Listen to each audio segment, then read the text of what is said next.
After a long off-season, the Proteas took to the field once again. Not a great start.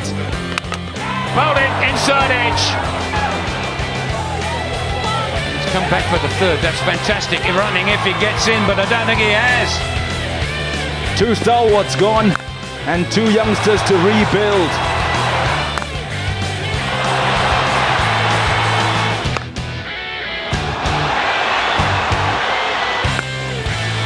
Half century number 4 for JP Duminy. So that's an excellent effort under pressure. A respectable total for South Africa. The Aussies didn't begin well. Morne Morkel running out the danger man, David Warner. Soon after, Watson could have followed. But the Aussies got a reprieve, dropped at first slip, and it became the Shane Watson show. Fabulous batting to get the Aussies over the line. 1 up with 1 to play. We are at the Bidvest Wanderers in Johannesburg. The Highveld, South Africa against Australia. It's the second mad T20 International, and we anticipate a really good game. Lovely day, as you can see on your screens. A beautiful day for it. Hello and welcome everybody. Hope your Sunday is going really well. We hope we will improve it. Let's go downstairs and get things started with the toss. Mike Haseman down there.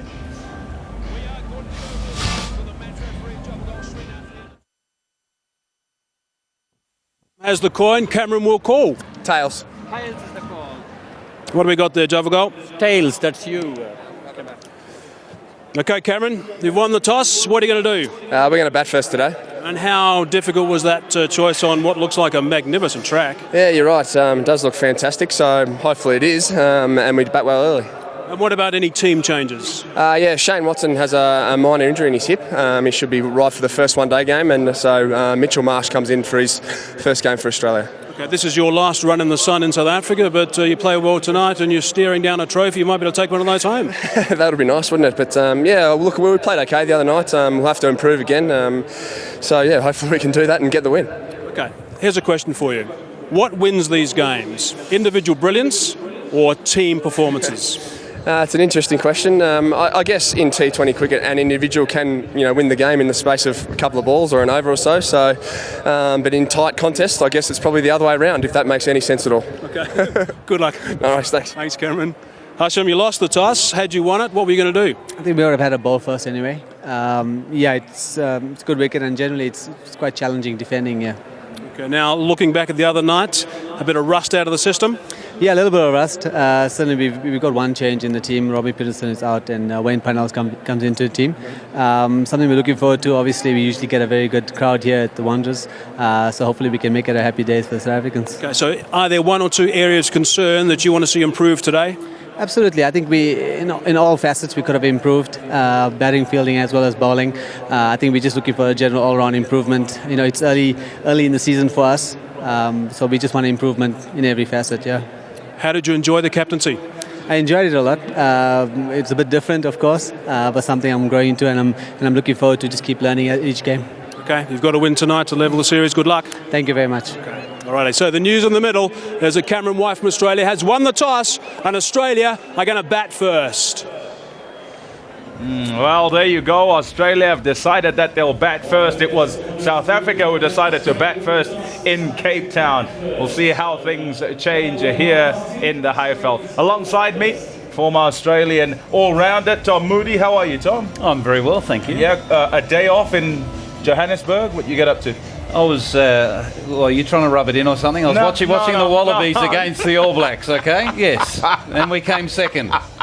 Okay, second in a 2-horse race. Let's not talk rugby teams. Let's talk about Australia and South Africa here in this T20 International. The confirmation of the 2 teams there. Take us through the Aussies. Mitchell Marsh as well in, as Cameron White said. Yeah, interesting enough, we've got David Warner at top of the order, which we expect, but Matthew Wade is going to open the batting with him. He does open the batting for Victoria in the shorter form of the game. He's quite a dynamic player, a good player at that, so good opportunity for him. They're keeping the continuity of that middle order, Marsh, Hussey and White and Smith. so they're wanting to keep that the same. Mitchell Marsh is coming in after Smith.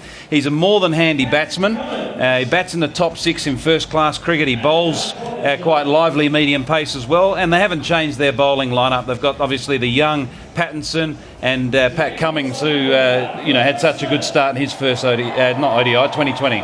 Okay. What is the culture? You were out there a little bit earlier, and you were giving the guys a speech more than, or I suppose it's the one guy, I'm not sure. You take us through it as we see the pictures as well of what happened. Oh, look, it's one of those times where I got a phone call from the media manager of the Australian cricket team. They had asked me if I'd present the cap to Mitchell Marsh. It's his first game for Australia, so basically it's just a tradition that's carried over a long period of time where a former player would pass on, I suppose, the values of the importance of representing your country, and obviously wishes that young man pretty well. And I've known Mitchell Marsh, because I'm very good friends with the whole Marsh family, ever since he was born. So it's quite a special moment. Okay, yeah, being from Western Australia, and Jeff also as well. Okay, let's talk about South Africa. Just moving into today, rustiness. How much would you say that accounts for what happened in Cape Town? Yeah, rustiness, or whether they've got the team balance quite right. To me, they lack power hitters in the middle. They're certainly going to need it at this venue. We all know that boundaries can be hit quite regularly here. So have they got the batting lineup to be able to find the boundary often? And also, we saw some rustiness from the likes of Rusty Theron, who clearly didn't get his, death bowling right. Didn't get the ball up in the block hole, and was very, very expensive, where he is one of the better death bowlers going around in world cricket. Okay, well, let's recap then and go back and look at that scorecard from the first mad T20. South Africa batting first were 10 for 2 and ended up getting to 146 for 7 thanks to Dumini's 67 and Ingram's 33. Cummins 3 for 25, bowled really well. Bollinger at the start as well was really good, and good contributions by Watson and Pattinson. Then Australia 147 for 5. Watson, the man who's not playing today, doing really well, and also runs from White, Marsh, and also David Hussey. Decent bowling, you'd say, from South Africa, but it seemed that it wasn't enough. Today, I felt you said the ball goes further, and it does. I can tell you that 8 sixes were hit there. We expect more. Power hitters, as a scenario in your teams that you would pick, you'd expect to pick those specifically for that? Yeah, look, I think you need in your middle, batting at 5, 6 and 7 players that've got the ability to find the boundary. Yes, they need to be cricket smart to be able to work the ball around, but they need to have the impact. So when they do need to hit boundaries, whether it be at the beginning of overs or the end of overs, they've got the ability to do it and do it comfortably. Experience? How much does that play a part in this format of the game? Yeah, look, I think it does play an important role in any form of the game, but your 2020 cricket's a young man's game too. So there's a lot of it being played now domestically. A lot of these players that are getting opportunities have played a number of games. So, yeah, look, it's a game where you can take risk and trust your own game, and that's something that young players need to embrace. Okay. Well, I was talking experience, and I was wondering whether Morne Morkel's very experienced, Pat Cummins not so. They bowled decently back in Cape Town. How will they go today, and what roles in each team? Hazeman caught up with them a bit earlier. Thanks, guys. I've got a bloke alongside me who probably thinks this game of cricket stuff is pretty easy. Patrick Cummins. Patrick, what a dream debut. Yeah, definitely. Just to get a game, I was over the moon, and then to top it off with a win for Australia, and it's really turned around our 2020 form. It's great to be a part of. Let's just break that down a little bit. How did you feel when you were bowling that 19th over? The end result was outstanding, 3 wickets, but that's always a pressure over. Yeah, definitely. I was pretty nervous going into it, obviously, but having Cam and Dougie, backing me up behind me, it's obviously settles down the nerves a little bit, and fortunately enough, it came off. Is your game about extreme pace? We know you can bowl 150 clicks. Can you get quicker? Is that what you want to do, and can you get quicker? I'm not sure. I guess every game I'm trying to bowl as fast as I can in 2020 cricket. It's if you take anything, not full on, you can get found out pretty quickly. So I don't know about the future. I'm just at the moment, running in, trying to bowl as well as I can. So what specifically are you working with Craig McDermott? Yeah, Billy's been good. Obviously, did you see him play at all? I mean, 18 years of age. Sure, you never saw him play live. No, I saw a few highlights and I've heard plenty of stories about him. But no, he's been good. We've been just working on little things, mainly game plans, and then as we move into the one days from tomorrow, it's all about getting back a bit more swing and a bit more consistency. And I guess for you, I mean, it's just magnificent to have the resources, someone like Brett Lee that you work with a lot with. Yeah, unfortunately Brett's gone down with appendicitis, but it's been great for him to hang around. All three of us fast bowlers debuted last game, and to have someone like him in the ranks still and helping around, it's a major calming influence on us. Did you watch the rugby this morning? Unfortunately, I did. The Aussies battled hard, but unfortunately, New Zealand were too good in front of their home crowd. Okay, Patrick, thanks for your time. Good luck today. Thanks a lot. I've got the guy alongside me who I affectionately call the giraffe, Morne Morkel. Morne, for starters, no Dale Steyn. You're the leader of the pack. How are you finding that role? Yeah, it's a new role for me, but I think whenever whoever's got the ball, bowling for South Africa, he's the leader, of that attack. For me now, just the second senior player with Dale sitting out, it's a great opportunity for me. It's also helping me, with my game a little bit. That extra bit of pressure on me to go out and perform well. And I think as soon as Dale comes back into the attack, that for me, just a little bit of experience that I've picked up with him sitting out is fantastic. Now that first game could have been different had you got Shane Watson in that first over. Yeah, definitely. But that's part of cricket. I mean, my job is to create those opportunities, and it's going to happen. So for me, it's there is to stick to my guns and create those opportunities and play well. But yeah, I mean, in the short format in 2020 cricket, opportunities, a quality player like Shane Watson he's not giving you much opportunity, so you need to take it. Can you see that as a nice little head-to-head between he and you for the next 6 weeks? Definitely. I just think the whole top order, they're quality players up front, and it's a good test for our skills, and it's a type of pressure that you, as a fast bowler, you dream of. International scene, a pack crowd against a quality opening bat or quality batsman. That's the sort of pressure and stuff you want to play against and to grow. So what can we look forward to from Morne Morkel this summer, technique-wise, as opposed to last summer? What are the changes against India to now?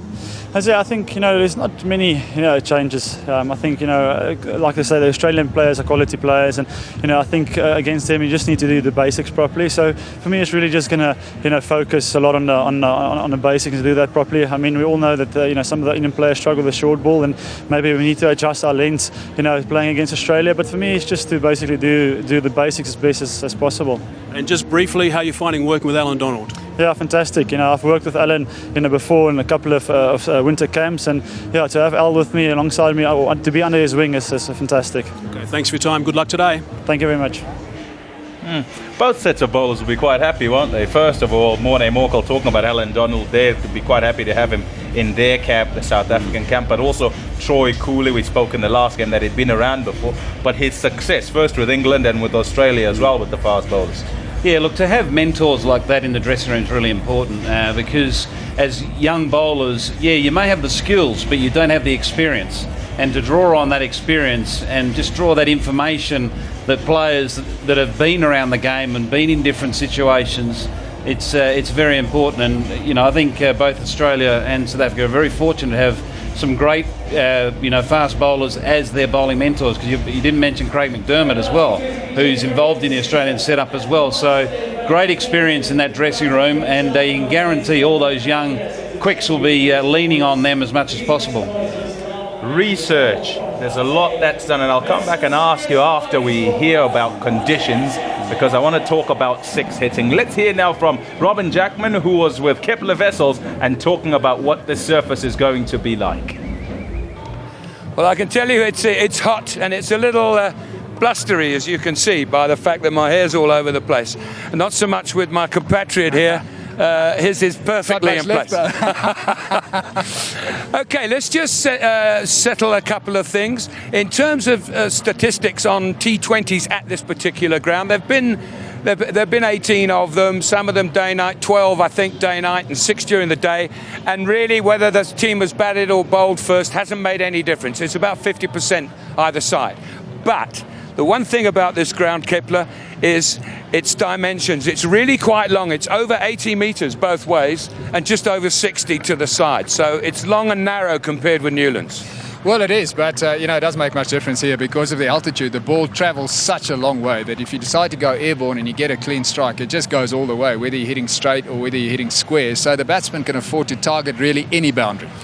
But it's been a high-scoring ground, hasn't it? Well, it has. 5 times out of the 18 games you're talking about, teams have got over 200. It hasn't always been enough either. So it has been a very high-scoring ground. Why is that? Well, I think predominantly because it's such a good surface. The ball comes onto the bat, so you can just hit through the line. Okay, shall we look at it? Yeah, Shall we let's do just, if we can both get down there? I mean, it is flat, isn't it? I wouldn't want to be a bowler. No, exactly. I mean, it's got a little bit of an even covering of grass. There are a few little cracks, but they're not going to make any difference at all. But it's rock hard, and that's where the key lies. And that's what I keep talking about with the ball. Just comes onto the bat, you can hit through the line. If you want to hit along the ground, the outfield is lightning quick, and you're pretty secure when you hit in the air as well. You were here for 438. This looks very like that pitch. It looks like that, and it looks like some of the other ones we've seen as well. And the weather, of course, is awesome. There's no cloud cover or anything, so it should really be a batsman's day today. Okay, so you say it's going to be a batsman's day today, but in which order? If you were captaining this South African team and you won the toss, what would you do? Well, for me, I'd always lean towards batting first to try and put the opposition under pressure. Try and bat first, get around that 180, 200 mark, and then defend. That'll be my choice. In Cape Town, I finished this pitch report with going back to statistics. Here at the Wanderers, it doesn't seem to matter. Doesn't seem to matter. Let's go straight to six hitting. As batsmen, as coaches, is there pressure on people to hit more sixes at a ground they turn up and historically is where people hit sixes?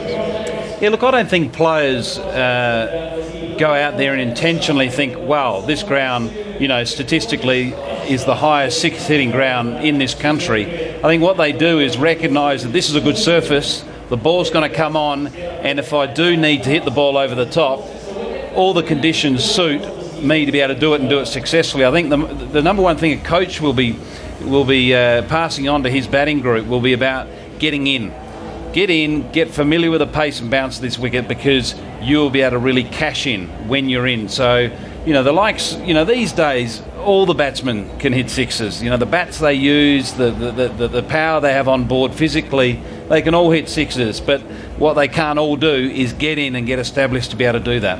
Okay, well, there you go. We'll see how they go as far as that is concerned. The bull ring is filling up. The fans coming in here, they always seem to be on top of you when you play here. Makes for a fantastic atmosphere. It's just about starting. Don't go too far. We'll be back shortly.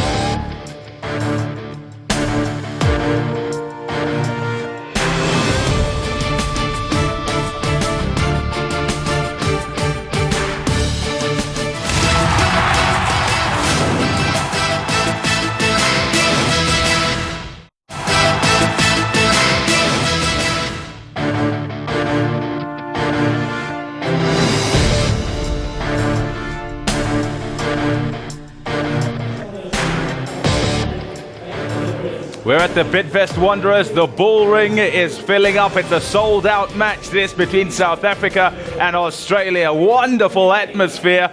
And look at that. Just incredible how many people turn up here at the Wanderers. And cricket, well, there's not been any for about 6 months in South Africa, so many will want to see the Proteas turn up on the field. There were many in Cape Town. There are many here as well. Let's go downstairs. Mike Hazeman is with AB de Villiers.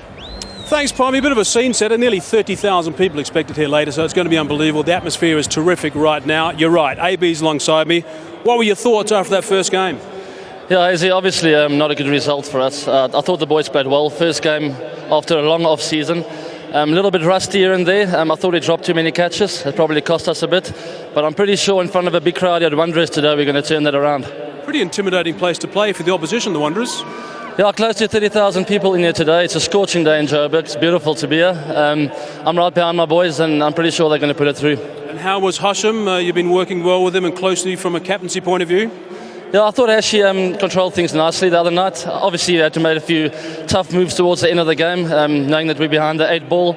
But I thought we handled it quite well. Once again, first game after a long off-season. I'm expecting better things today. Okay, you've got Wanda alongside us. Now, let's explain the relationship between you two guys. Yeah, Wanda's my buddy. I've helped raise some funds to get him to a proper school in South Africa. Hopefully he'll get through university soon and become one of South Africa's finest leaders. And it's all about the Make a Difference campaign. I mean, it must be wonderful to work with AB. Yeah, it was very pleasant, and I would like to thank AB for being there for me and supporting me. It really means a lot to me. Okay, Wanda, that's terrific. Perhaps just a recap about the Make a Difference, what that's all about. Yeah, well, it started by Francois Pino a while ago. It's just about educating youngsters in the country, showing potential, unprivileged kids, not probably being able to have the funds to go to proper schooling and universities. And that's what it's all about, to make a difference at the end of the day. Okay. You nervous about today? The Aussies are playing good cricket at the moment, so obviously I'm a bit nervous, but once again I back my boys in front of the beautiful crowd here at Wanderers. I know that the boys will come out and play some good cricket today. And are you aiming at the first test? Has that stepped up a bit rather than the second? I'm hoping so. The recovery is going really well. Probably another couple of weeks, and then I'm going to have to get into good form again. So, hoping for the first test. If I make the second one, I'll be happy as well. Okay, B, final question to you, Wanda. Who do you think is going to win today? South Africa. Why doesn't that surprise you, Wanda? Thanks, AB. Thanks very much. Right, Pommy, back to you. Yeah, thanks, guys. Total support for South Africa, certainly from Wanda down there with AB de Villiers and also from the crowd. Now, let's get into today's game. Just a general question, first of all, Tom, before getting into today's game. Is there a formula for T20 cricket? You're a coach. Yes, you commentate, you explain to everybody. Is there? Oh, look, I think it varies in different conditions, but, I think the most important thing is role clarity in any team. So every team has every player in the team has got a clear understanding of what role they play in the playing arena, and having the right balance to be able to execute that and execute that effectively. You obviously then can break the formula right down to batting. So obviously with Australia batting here, they'll be wanting to take advantage of the power play overs on what seems to be on a good surface. So they'll have a target in mind in that first 6 overs, and then it's important that someone in that top 3 or 4 bat through the innings. And that's where I felt South Africa fell short in the last game, is that their 2 batsmen that were in at the crease both got out at the same time, which cost them probably about 12 runs. Okay, and from the bowling perspective?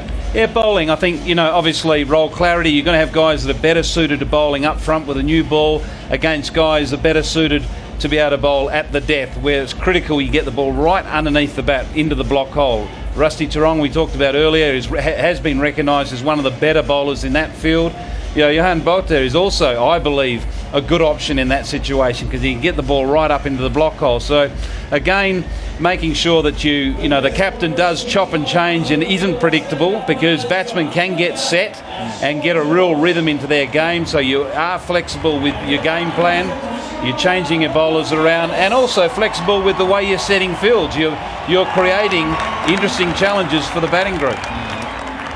As the umpires and the players make their way onto the park, your expectations for today? South Africa to come back strongly, too rusty, perhaps doesn't take 2 games. Australia to get stronger. What do you think? Yeah, look, I looked on the Australian batting lineup, and I just think it's a formidable batting lineup that's got a lot of power hitters in it, and I would expect they're going to get a very big total in this first innings, and what will be tested is their inexperienced bowling attack to whether they can defend it. Okay, there they go, the Aussie batsman, David Warner. He's walking out there with Matthew Wade today because Shane Watson's got a bit of a niggle, according to the words of Cameron White, the Aussie skipper. Thank you very much to Tom Moody. We'll hear more from him in commentary. And these fans here at the Bull Ring expect a really exciting game. Most of them, I'd say, don't mind how exciting it is, as long as the side in green wins. You see them on the embankments, flags waving. Superb that the cricket season has begun. The players are in place, the umpires are in place as well. We're at the Wanderers at the Bull Ring. Wonderful for watching cricket. Our commentators are in place too. Enjoy the game. We'll see you at the break.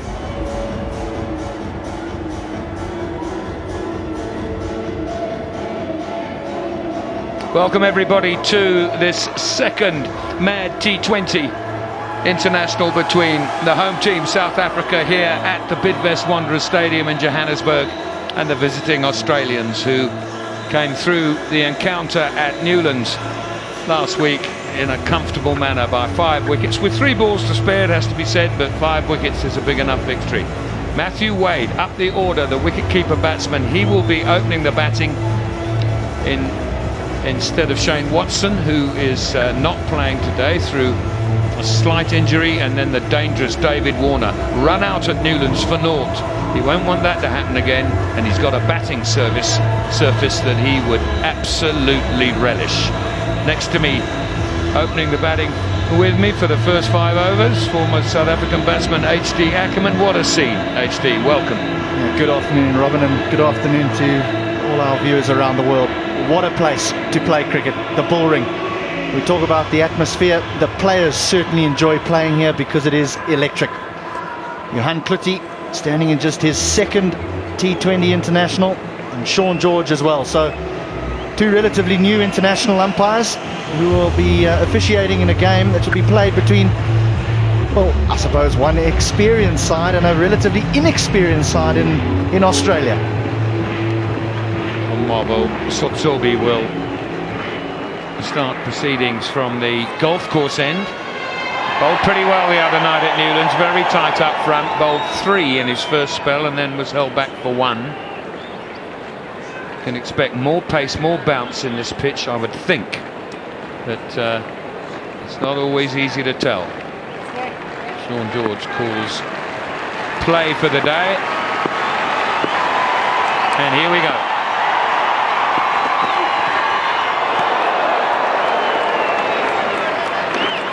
The leave and the first dot ball of the innings. A great deal is made of dot balls. Coaches in all 2020 forms of the game, they reckon if they can squeeze 30 to 40 dot balls out of an innings, they've done really, really well.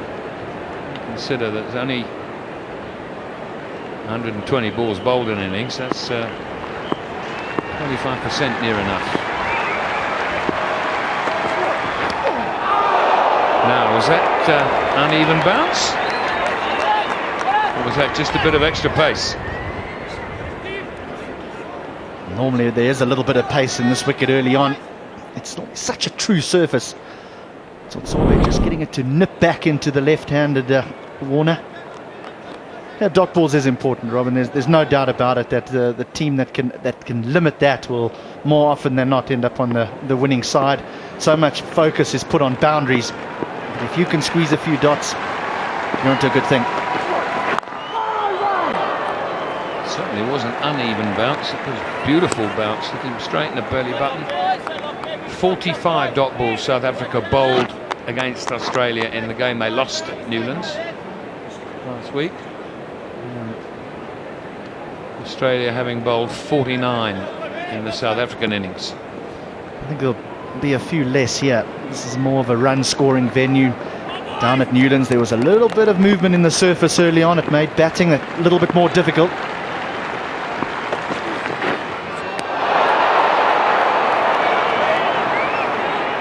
First run of the innings.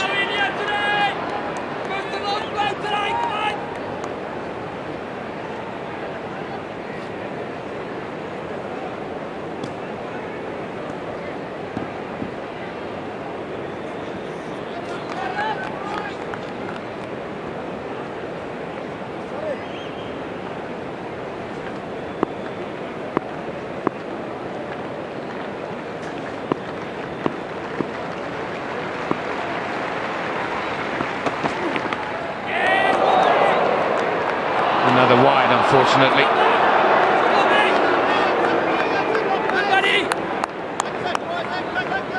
And the first one you had today, boys, eh? Come on. 2 down for nothing, yeah, say, come on. So often we talk about how batsmen need to get use of the pace of the pitch and the bounce, but we forget about the bowlers. It's also important for them to be able to assess the conditions quickly, to be able to find the right length to bowl, especially here at the Wanderers.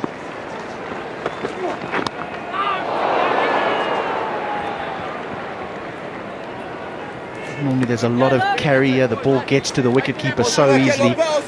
You see the wicketkeeper able to catch the ball with his fingers pointing skywards, and that leads the bowlers to tend to bowl the ball a little bit shorter. So still no run off the bat. 2 wides and a leg by make up the total of 3.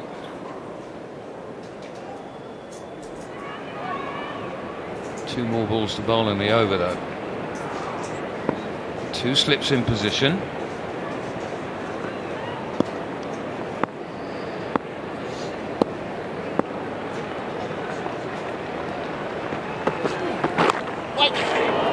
And there's one of them. Graham Smith at first slip. That was Johan Buerta fielding the ball then. Second slip.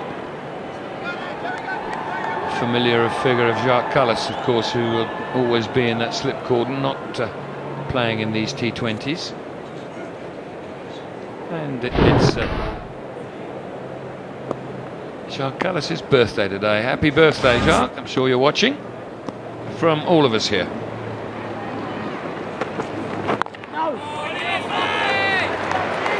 It's a fine over. 3 without loss. There's the Australian side, the bottom row, extreme left. Mitchell Marsh making his debut today for his country. Sean Marsh's brother. The 10th time that brothers have represented their countries in T20 cricket. Morne Morkel being one of a pair of brothers that's done that. Him and his brother Albie, who's out of this series with an injury from the call-it drive end.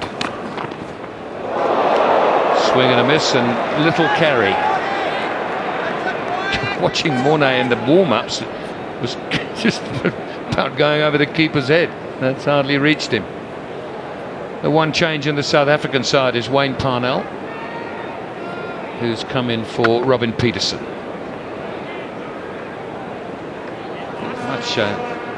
Much conversation up here about young Richard Levy not having been given a hit in either of these 2 games.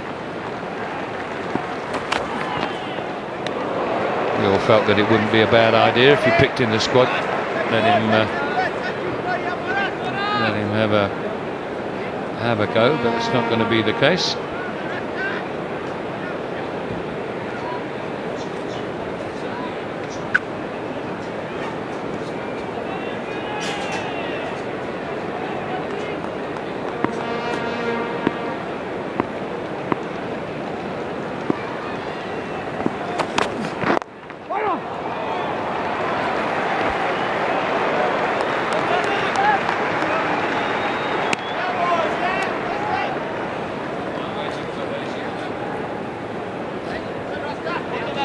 Just one thing, HD and Jack, as I had a chat to Chris Scott, who's the head groundsman here. In fact, he's worked at the Wanderers, this magnificent stadium, for some 40 years. He's had perfect conditions to prepare this track, gave it 6 solid days. He's given it 10 out of 10. He thinks it's an unbelievable surface. He says it won't be as quick at this time of the year, obviously, another good ball from Morne, as it will be later on in the summer, but he thinks it's one of the best decks that he could possibly prepare, and he'll be very surprised if the side batting first, Australia, doesn't get 200 runs. So we could be in for a terrific game, because I'll tell you what, the surface looks absolutely magnificent. So all conditions down here, boys, superb. Absolutely, Hayes. It does look a great surface. I mentioned to Kepler in the pitch report, it looks very like the 438 pitch to me. Just Warner goes again.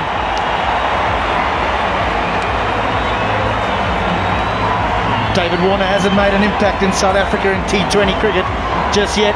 Run out in Cape Town, eager to get on with things early on here at the Wanderers, trying to work it over mid-wicket.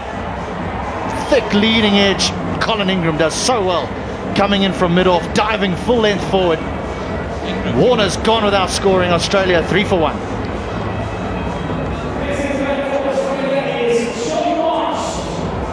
Marsh comes in at 3 for 1, Australia. Strike rate just over 100. There's good bounce in this pitch. How hard that hit the bat. I say, bowling point of view, it's nice to have some assistance. 4 for 1, 2 gone.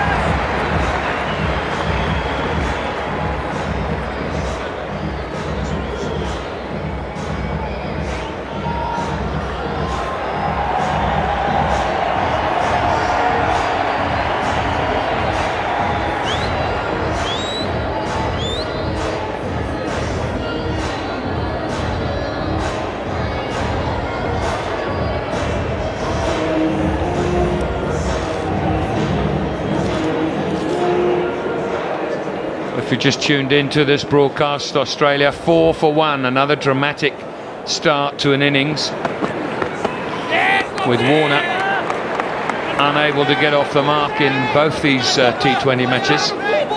Run out down at Newlands and then caught at mid-off. Good work here by Colin Ingram. I'm actually going to disagree a little bit with the pitch. I think there's a little bit of inconsistent bounce and pace. That one really did rear up off a length from Morne Morkel. We know he's a tall fella, but we've seen some that haven't carried to the keeper. It's just timed away. Just the single.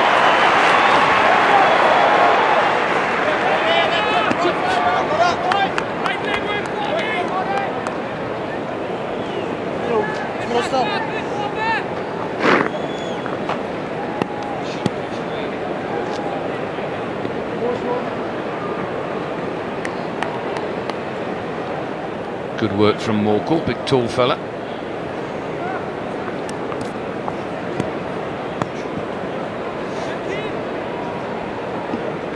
This young Richard Levy wearing the old I always think they look like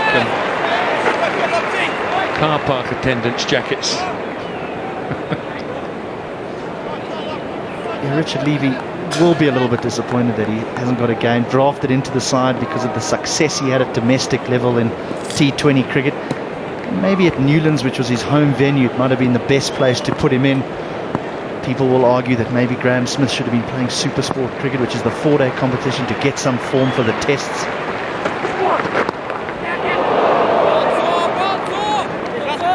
But I know that more and more coaches now around the world like to get guys involved in the squad system before they draft them right into the playing 11, just to get used to what's expected at international level from a training perspective and from a team culture point of view as well.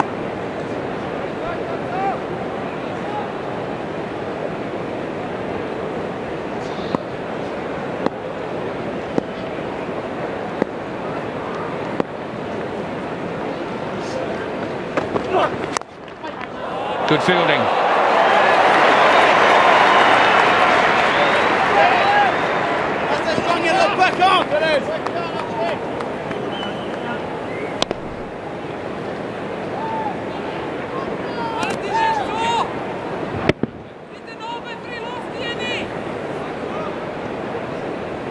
Can't help but think, boys, what a waste that was of Warner advancing down the track. He's such a good player. I just think he's one of those blokes who doesn't need to take those sort of risks. He'll always play catch-up, and if he sticks around and gets the pace of the deck, he'll be very dangerous on this sort of surface and at altitude. Yeah, it did come as a little bit of a surprise, I must confess. Just looking along from where you are, Mike, is there what's the sort of mood in the two dugouts? End of the over. I'll get back to you. 7 for 1.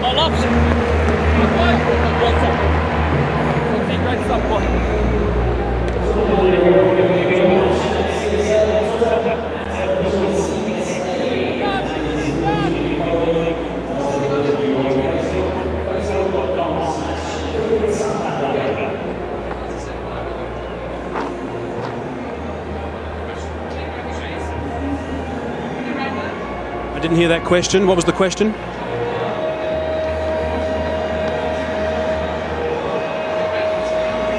Seven for 1 then. 3 overs gone. Good start from South Africa. 1 down in the series. Make or break for them to level it before the ODI start.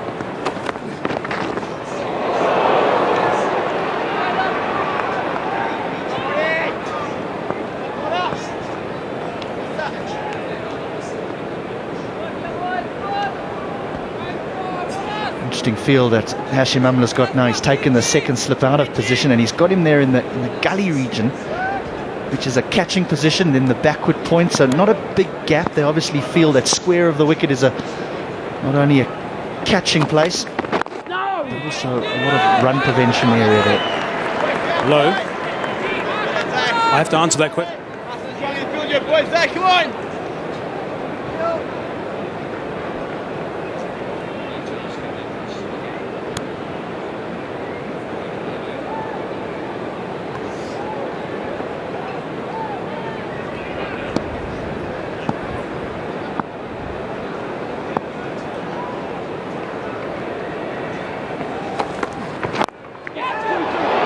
Very well dug out, and it's well fielded in the end. Just had a couple of little bobbles on it.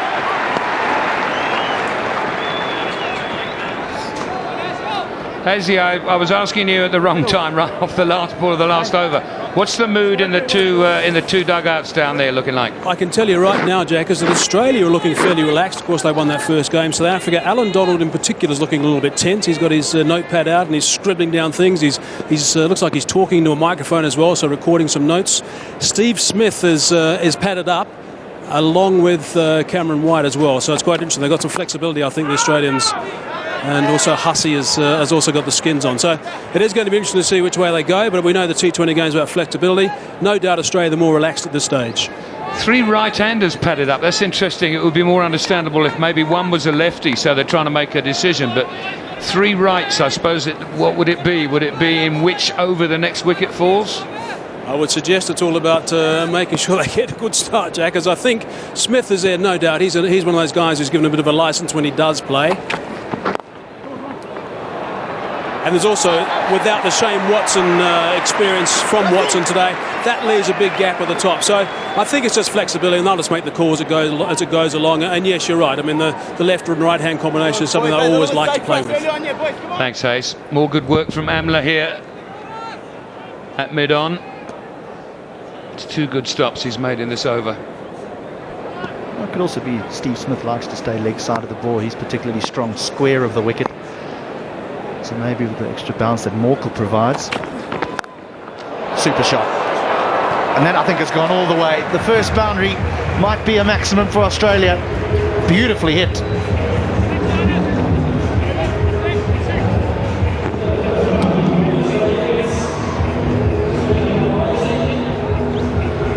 Umpire's just checking. This is the problem when you do get a good bit of bounce and pace, but it finds the middle of the bat. It flies off there. It's not the biggest boundary in the world. And that's crashed into the warnings on the other side there. I think I saw one of the fielders at backward point signalling 6 to the umpire, but he wasn't looking at the time.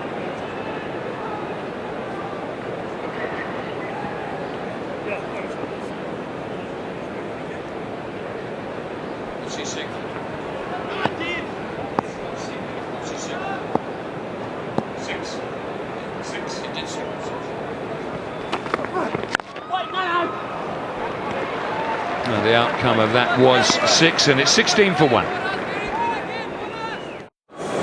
Australia won the toss.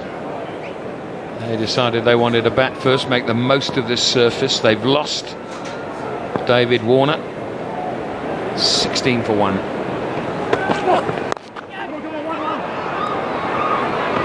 It's good running. Mid-off just hanging a little bit deep there. Very difficult to save one, no matter how hard they hit it at you. So Torbe being entrusted with 3 overs up front again, just as he did in Cape Town. Probably because there's 2 left-handers in the crease and the left arm over will cramp them for room. We saw in the previous over the danger of the right arm over. He can provide width for the left-handed batsman. So Torbe so far doing a good job.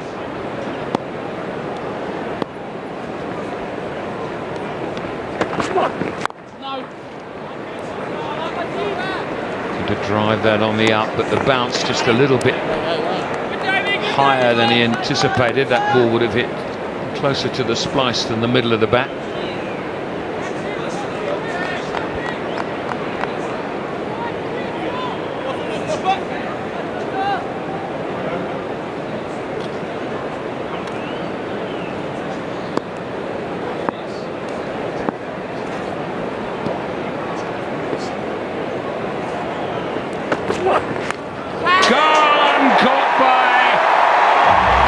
keeper.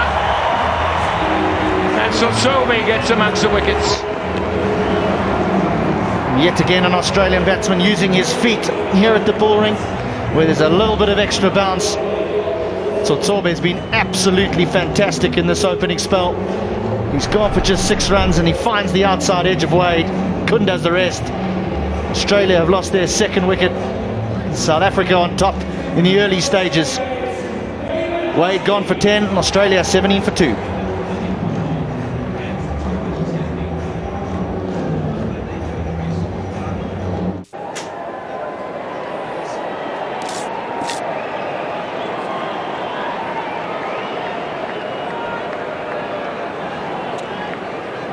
So David Hussey at the crease, one of the 3 that were padded up. He's the one who got sent in at the fall of the 2nd wicket, that of Wade. Strike rate of 124 in this format.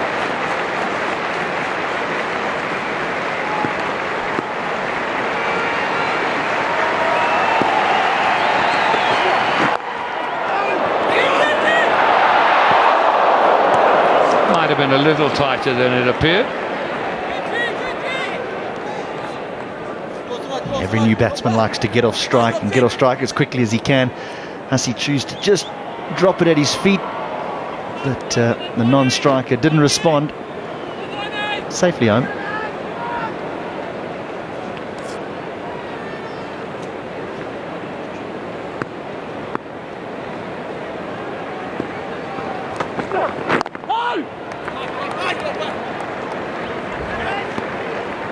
Another good over from Sotsobe, 1 wicket in it already.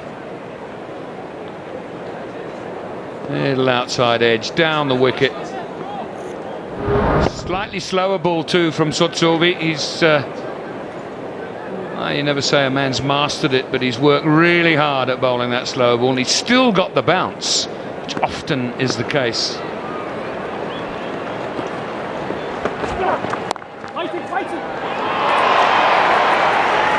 End of the over, a good one. 17 for 2.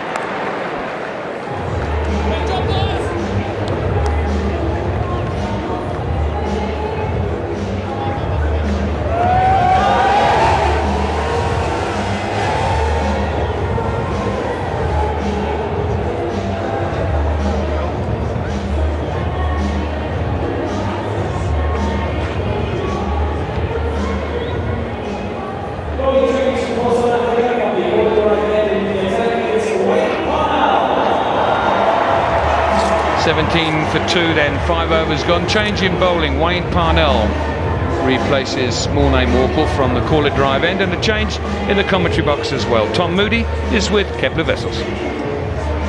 Perfect start for the Proteas. Exactly what they were looking for. Early wickets, important wickets as well. They use the conditions very, very well.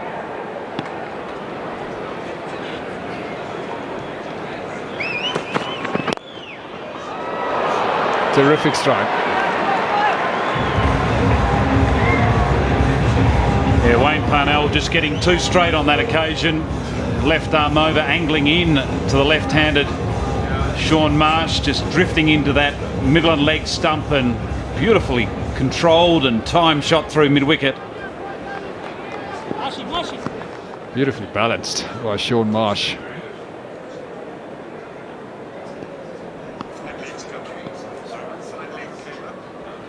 They need some boundaries is a bit of an understatement. They have really hobbled to this position after losing 2 wickets, but Marsh is taking full control of a couple of looseners by Parnell, just showing this is a good surface. It's not a particularly big ground. If you can get in, you can really cause some damage. Ball travels a long way at altitude as well.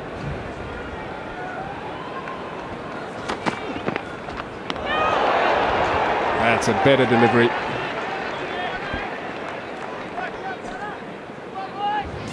Yeah, there's no slips in place now. We've got him in the ring. We've seen a couple of good boundaries, and you can see through the benefit of the hot spot that the ball has found the middle of the bat on a couple of occasions.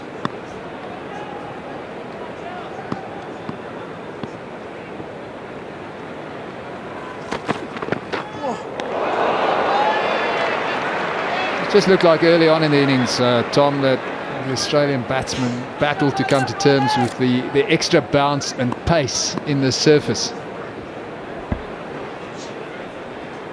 Yeah, it was like they were fighting against the pace in the wicket and the bounce, which is unusual because Australians are obviously brought up on quick bouncy wickets, but instead of getting deep in their crease and working the ball behind square, both on the off and leg side, they opted to try to hit hard against the bounce and pace of the ball.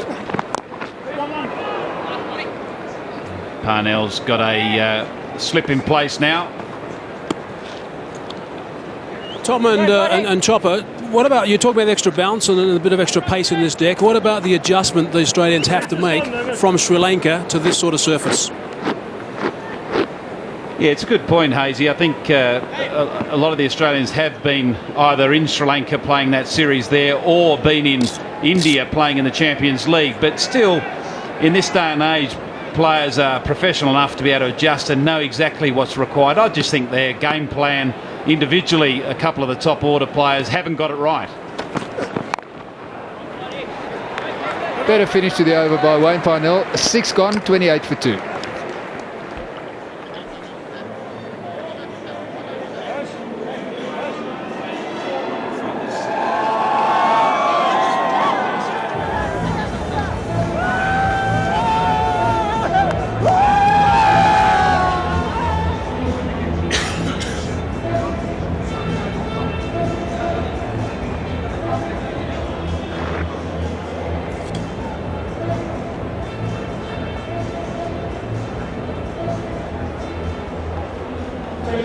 So we have another bowling change. We've got Rusty Tron coming into the attack. He didn't have a good match in Cape Town. He just bowled too wide, too much width. So he'll be looking for an improvement.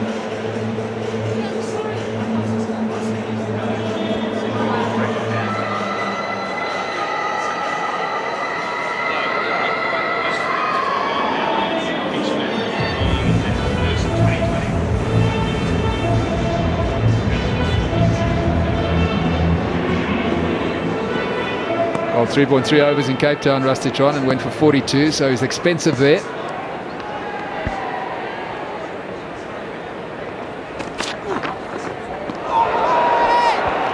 Yeah, not the start he wanted. He is regarded, though, Theron around the cricketing world in this format of the game as a dangerous bowler.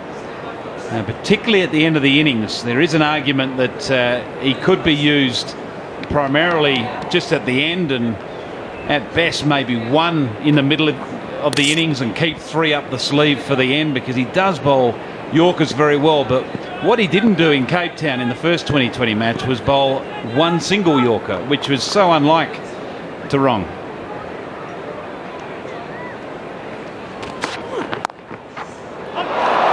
Good piece of fielding back at point, JP Duminy.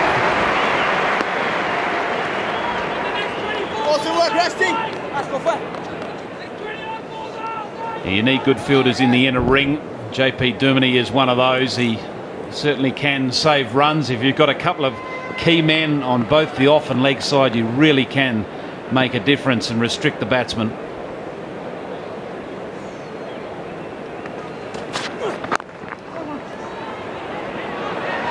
Well run single. Very important now that both Rusty Tron and Wayne Parnell continue the good work that was done early on by Lonwabe Tsotsoba and Morne Morkel. What they don't want to do is allow Australia to get out from under the pressure.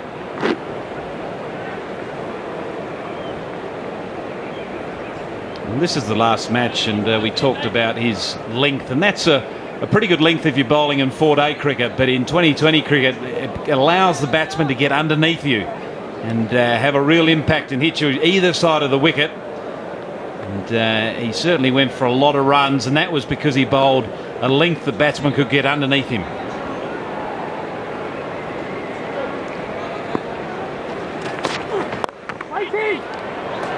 Good stop by Morne Morkel. Yeah, he bowled too wide as well, too much width in Cape Town. And his strength is when he bowls full and straight. And we didn't see enough of that in that first T20 match.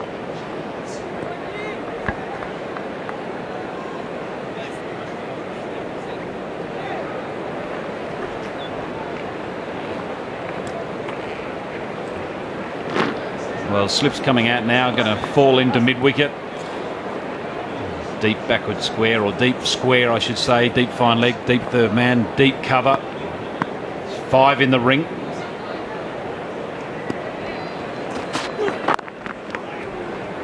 Pretty close this one. Direct hit, I reckon, would have been gone. It was a better delivery, closer to the stumps, which is good. Well, the South Africans look very, very much alive in the field. Very alert, coming and attacking the ball, and that's just shaved the stumps. Marsh was well and truly short of his ground. So certainly a hungrier, more focused South African team out there today. It's pretty high scoring ground as well, so Australia will be aware of the fact that they need to try and somehow get up to at least that 160 mark, between 160 and 180, to give themselves a chance.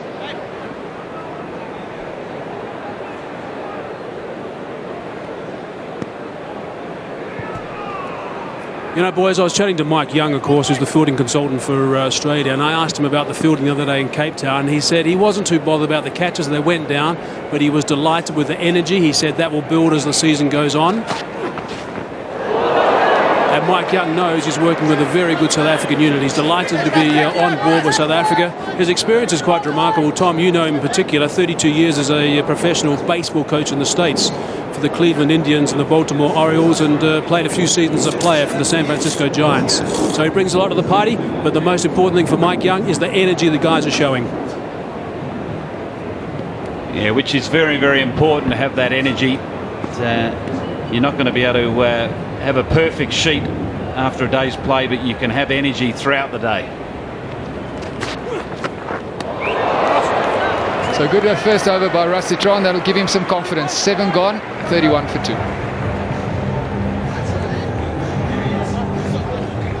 Okay, so he's now 4 times.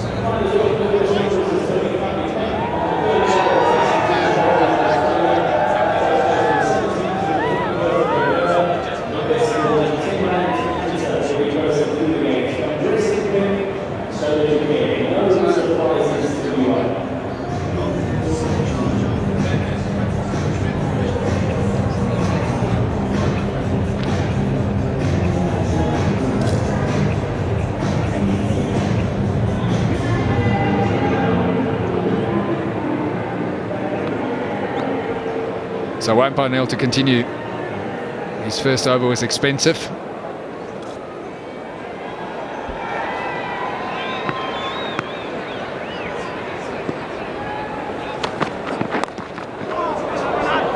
It's a bit of luck for David Hussey. Well, David Hussey's a very busy player, but he's also very creative, and I don't think that was his intention on that occasion. He's got an inside edge that's gone very close to his leg stump as it went down to fine leg for a couple, but he's looking to work the ball to leg, because there's only a mid-on in place on the leg side, so there's easy ones, possible twos in on that leg side.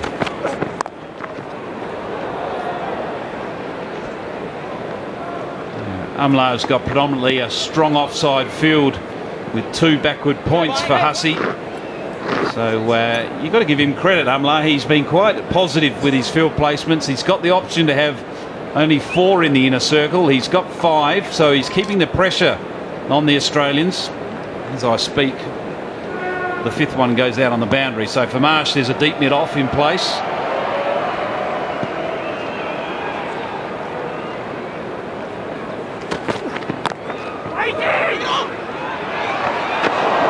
Good work again there by JP Duminy at backward point. Well, there's been plenty of throws at the stumps, but no direct contacts. We saw Morne Morkel with a direct contact in the first 2020 match in Cape Town, but there's been a few throws at the stumps, so Mike Young will have something he can draw from this game, that maybe hitting the timber a bit more often. It's so important if you do get a chance that you do take it in the field.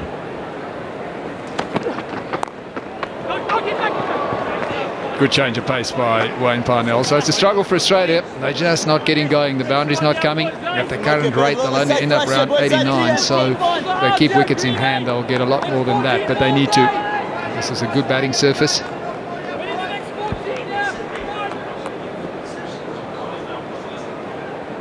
It appears to be a very good surface. You're out there, Kepler, but only 3 boundaries have been scored so far in this innings, which is remarkable considering we're in a 2020 format where normally boundaries are going left, right and centre.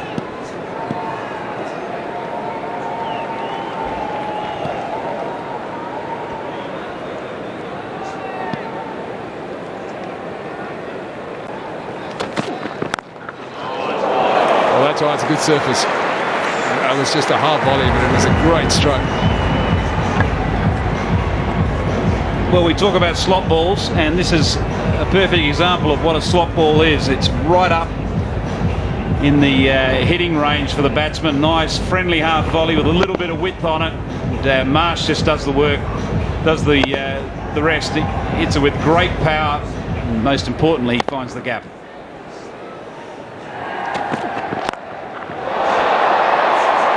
Oh, that's going to go all the way. That's a terrific strike. Excellent stroke. So back-to-back boundaries to finish the over with 1-4 and 1-6. 8 gone, 44 for 2. So 2 beautiful strikes to finish the over with by Shaun Marsh. He's in good form.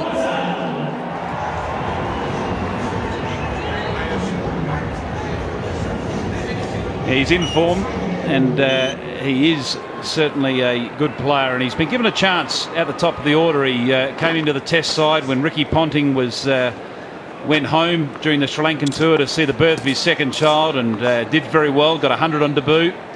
And, he's been given a chance here at number 3 in the 2020 side, and they've stayed consistent with that position. They moved Matthew Wade up to the top of the order to keep Marsh at 3. Slog sweep in the gap. And he's done enough.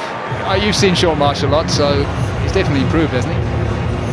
Well, he's always been a terrific player. He debuted for Western Australia at the ripe age of 17. We just look at the first ball of Voters Over, where David Hussey looking to get on the positive side of this over.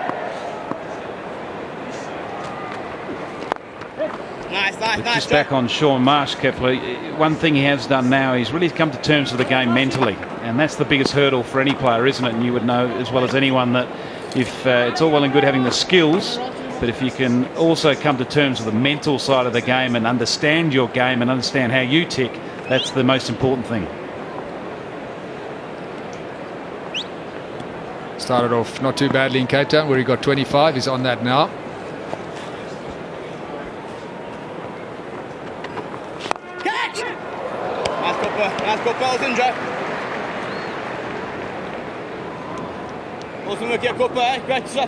Well, there's 2 backward points in place, a short cover on the offside, deep cover and a deep mid off. That's the offside field for Marsh. Oh, Joe, great stuff, boy. Clever bowler, Johan Buerta. You saw Shaun Marsh looking to give himself some room, and he just followed him into leg stump, cramping him for room.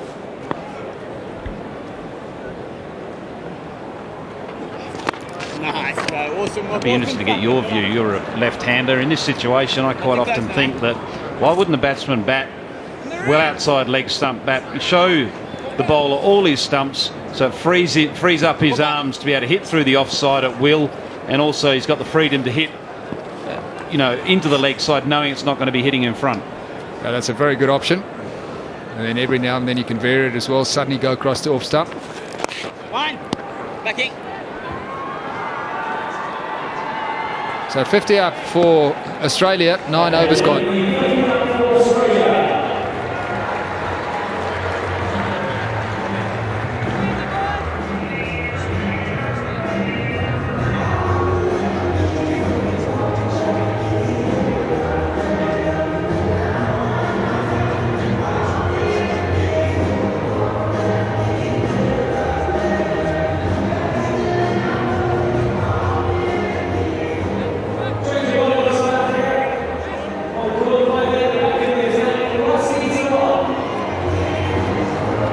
Rusty Tron back into the attack. His first over wasn't a bad one, only went for 3. So important that he continues the good work. Going down to Mike Hazeman. Thanks, boys. I've got the assistant coach, Justin Langer, for Australia with me. Justin, what's your take on the situation now? South Africa probably have had the better of the start of the innings, but 2020, there's always those little momentum shifts. We saw the last 2 overs, Sean Marsh just starting to let loose. So, you know, South Africa on top at the moment, but we're still fighting hard. And only 2 wickets down, so wickets in the hut, which is important in this format. Yeah, most definitely. I think South Africa know. It's in the air, could be taken, should be taken, and is. Very good catch indeed. Terrific stuff. Theron will be delighted with the fact that he's picked up that wicket. Could be a no ball. We'll have to have another look at it. Could be a no ball. We're just going to have another look at it. Batsmen are still both out in the middle.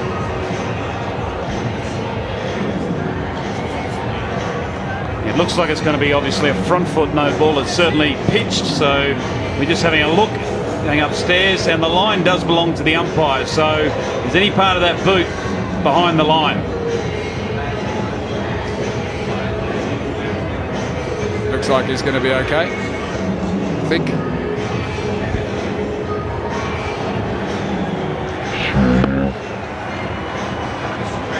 So Marsh is on his way then. Good catch by Hano Kun. Third umpire's happy with where the foot landed.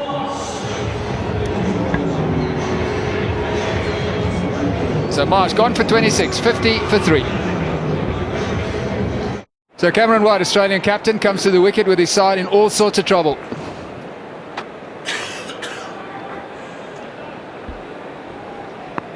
White's got a good record, and he'll certainly need to be performing at his best.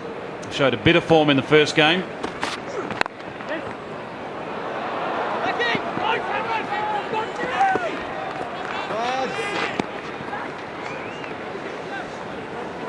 So Cameron White, he's at the wicket because of what happened here.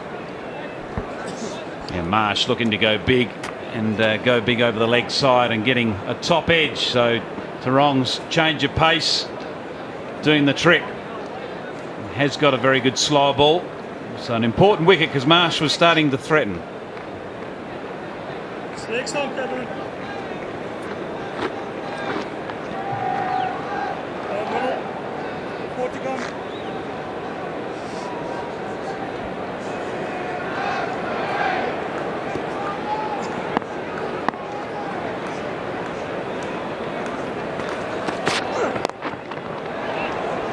So that should be just the one, and is.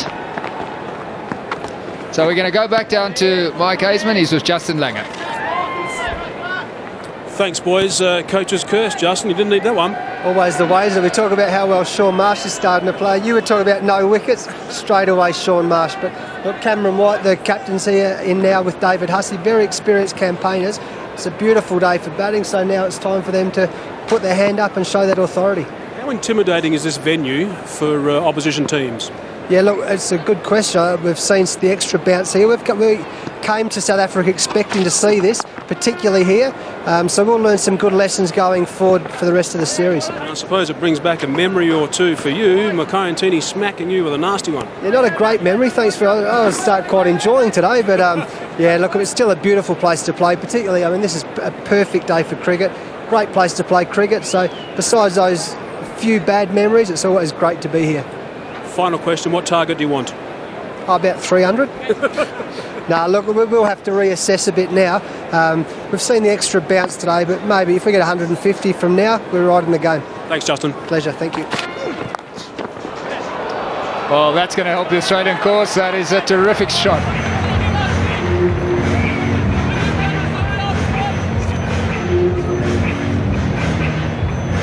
Yeah, Theron going for the short option, which was the wrong option. Clearly, White just picking it off and sat up beautifully. But the key to this shot was the placement, getting on top of it and picking it, picking the two, or the open space between the two deep fielders on the leg side.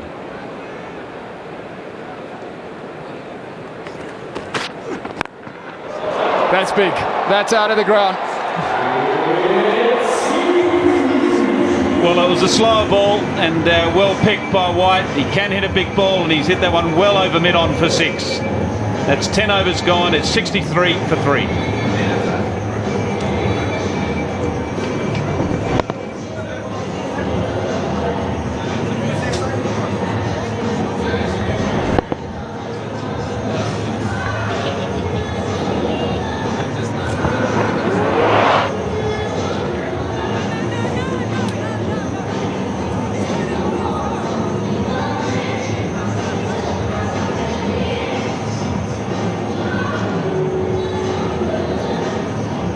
Johan Botha to continue. Time for a change in voice. It'll be Birmingham Bangwa with HC Ackerman. Thank you, Kipler. 63 for 3 after 10 overs. Couple of really good shots. In the previous over, Australia want to get going. 14 from 6 this partnership. A fledgling one. But they'll want the second half of their innings to be better than the first. They'll want to finish really strong. Because in the first 10 you'd say South Africa would be the happier team, having got the 3 wickets. And with the run rate just 6.3.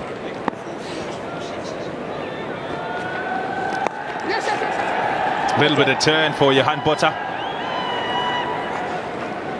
Solitary spinner, you'd say, in the side today, because Robin Peterson left out of the side and Parnell in.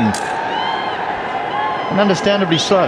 The Wanderers is normally a difficult place for spinners to bowl in one-day cricket, so I understand the South African Brains Trust deciding to go with Parnell instead of Robin Peterson. It might weaken the batting depth a little bit. Gone for the big shot again. Has he got all of it? No, he has it. It's taken it long on. A good catch, really good catch, having to run back. David Miller, the man down there.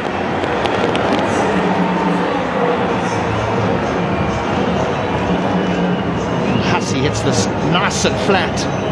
What Miller does well is he just judges the length of how far the ball's going to travel. He comes in quite quickly. You think, oh, what has he done? Has he come in too far? Is it going over his head? But he steadies himself well and takes a very good catch. Hussey gone for 12, Australian trouble, 65 for 4. 65 for 4 now, Australia. Steve Smith has walked to the wicket.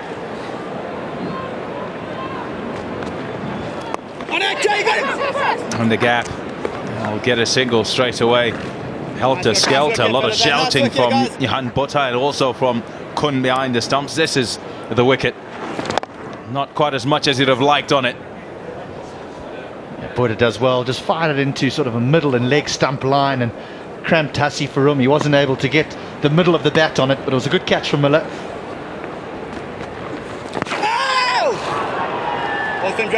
Half a shout. Probably more from the bowler to just try and distract the batsman Cameron White so he doesn't set off for a single.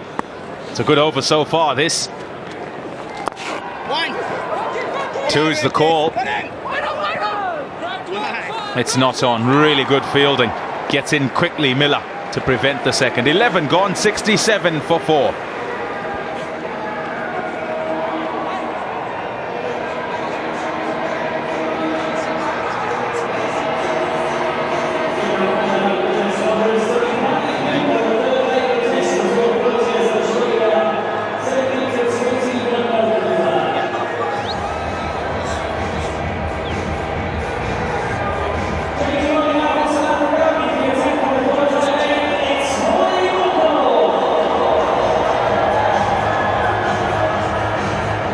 .09 is the run rate that Australia have achieved. They won the toss here at the Bidvest Wanderers and decided that they would bat first. That's what's happened. Warner gone without scoring again. Wade, Marsh, Hussey all gone too. Morne Morkel back into the attack, and he starts with the dot, bowled well up front. 1 wicket for him for 10. Well, I think everyone to the man thought that the Wanderers would be a high-scoring ground today. The wicket looks absolutely magnificent. The outfield as quick as ever. The air obviously much thinner here on the high felt, so 6 is easy to come by. But there's been a little bit of inconsistent bounce and pace. And it's actually made run scoring a little bit tougher than what we initially expected. Good shot, very good shot. Down the ground and gone for 4. This is as good a shot as we've seen all day. We've seen a couple of half volleys put away, but this was Well, it wasn't quite a half volley.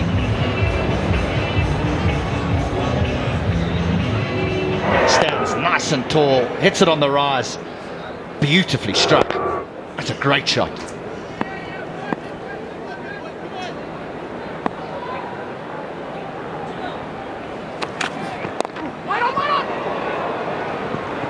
There's that little bit extra that you're talking about. Just watching the shot previous, it's gotten for 4. I was going to say, well, interesting comments that, you know, there's probably just a little bit in it that perhaps you can't see from out here, and you'd only know if you're standing out there batting. The ball before goes for 4 and seemingly easily, and the next one on a length tough to contend with. Just stands up just a little bit.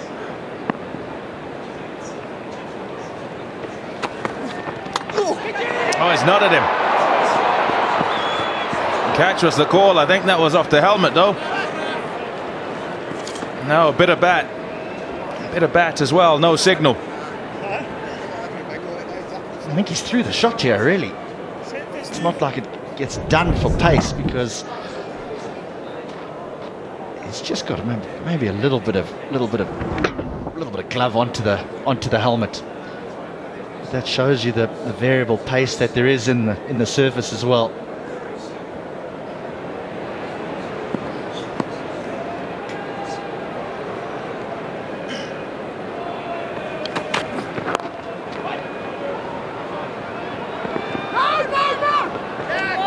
Projected scores from here at the current rate, they'll get to 123. Australia, there's no ways you can think that's enough. They'll want to score more towards 140, perhaps even more than that, closer to 150, to feel that they have any chance.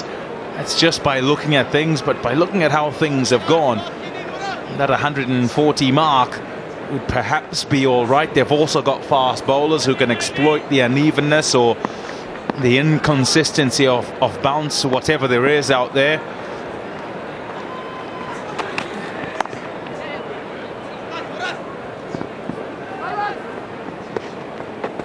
.74 for 4.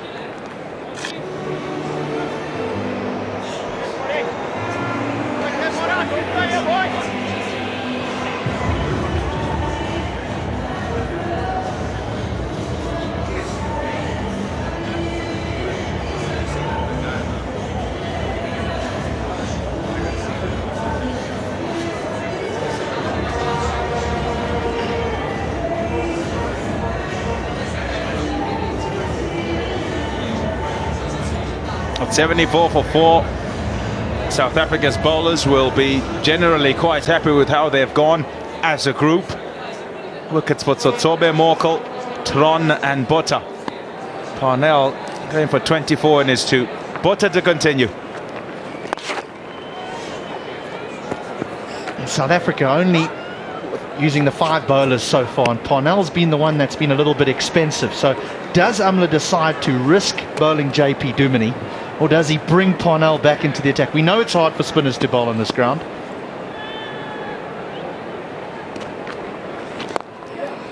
Nice, Joe. Well bowled, Joe. Well controlled in the end, that shot. Was the danger of just chipping it to mid-wicket. And JP Duminy is the man who's over there. Having chatted about it and spoken about conditions here and gone on and dropped Peterson.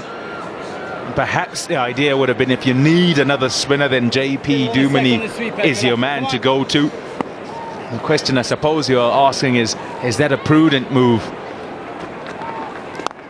on a surface such as this one, and at a ground where the ball generally sails out the park? Well, also we're very, very deep into the Australian innings now, and for an off spinner to come and bowl to 2 right-handers where your square boundaries are very, very small, it's a tough ask.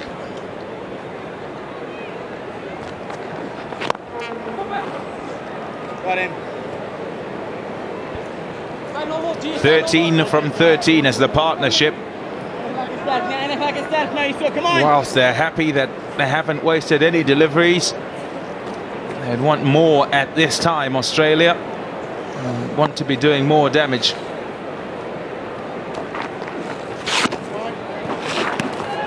White ball, tried to follow him. Good reactions, you'd say, from the bowler, but in that instance, Doesn't work.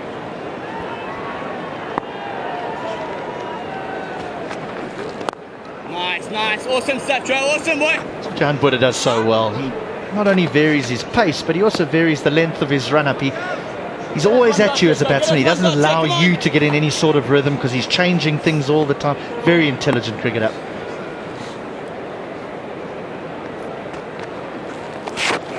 Well played. Just a little bit on it. May well have been the pad. Back for a couple. Good leg glance. 82 for 4.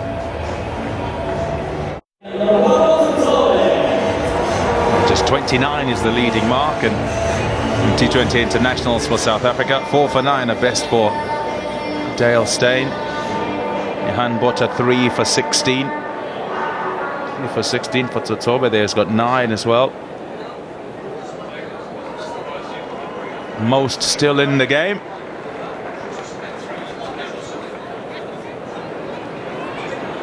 Here's Lonobo Tsotsobe, 1 for 6.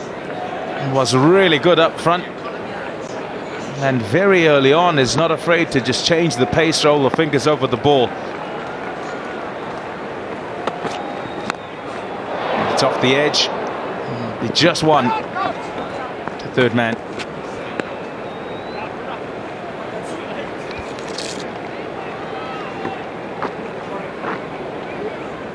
Been very good at Tsotsobe. Burst onto the scene last season. There was a lot of questions asked. Does he have the pace to last at international cricket? But he's answered those questions with some immense skill. He's worked hard on his slower balls and cutters. And in his first spell today, he really did cramp the left-handers for room. Big shot. Well, not quite to the boundary. It went a long way in the air, looking to clear the infield. Did that, but couldn't quite clear the fence. A couple of runs.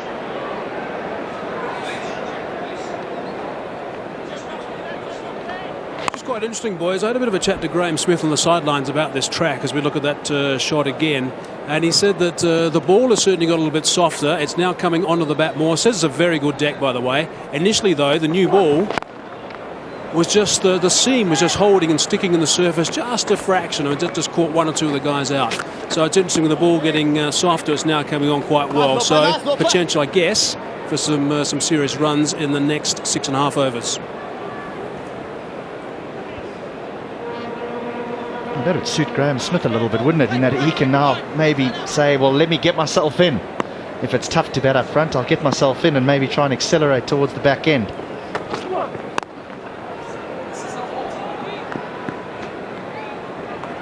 So often the openers are expected to go in and find boundaries straight away, but if that's what Hazy's saying, that they can take a little bit of time up front, don't get yourselves into trouble by trying to take too many risks and losing so many wickets. Yeah, it's not quite the general formula, is it? Generally the expectation is that you want to set the tone up front in T20s and make sure that the momentum continues. If you can do that without losing too many wickets, then you're okay. And when I say too many, I think you'll accept if you lose 2, but as soon as you go more than that, then it becomes too many.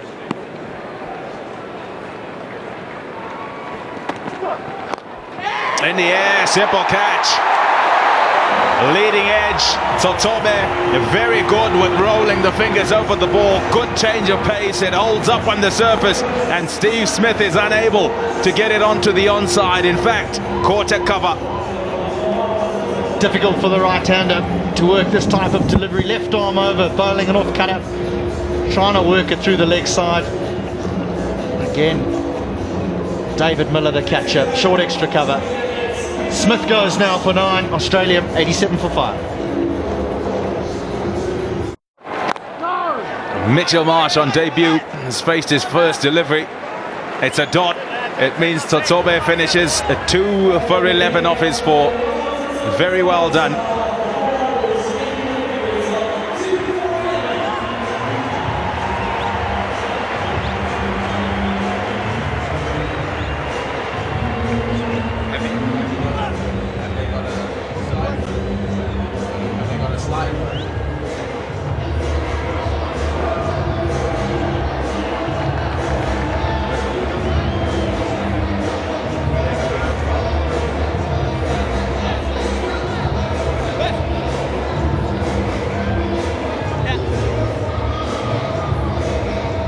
look at the Australian batting card. They chose to bat first here at the Wanderers, and they are 87 for 5. Captain Cameron White on 24 from 16 and is with Mitchell Marsh. Here's Botha.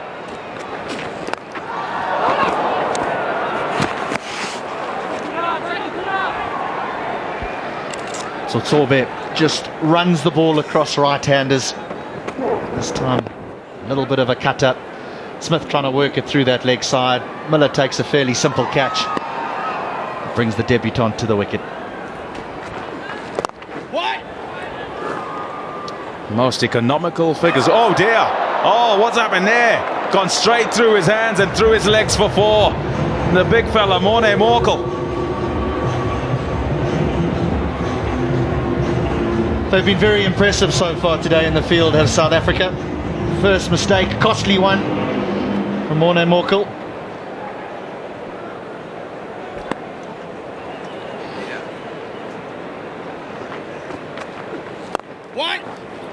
Yeah, I was right in the middle of saying that Tobe's figures were very economical, the most economical for a South African bowler in T20 internationals. Here's a look at the wicket. Really good work. Time to perfection, and how about that in the background? JP Duminy just making sure that Miller's leap was high enough.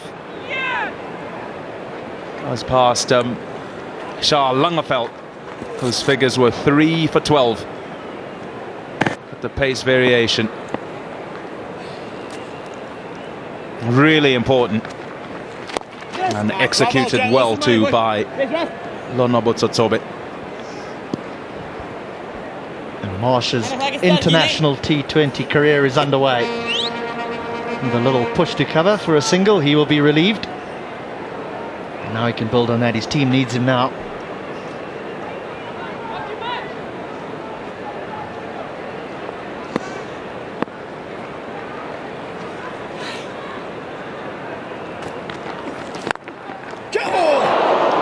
Got a hand on it. Johan Botha. Oh, good awareness. Fantastic awareness by Johan Botha. He was standing at the stumps. Could have gone to take the return, but didn't. But looking for the ricochet. This is when we talk about him being an intelligent cricketer. He's always very, very aware of what's going on around him.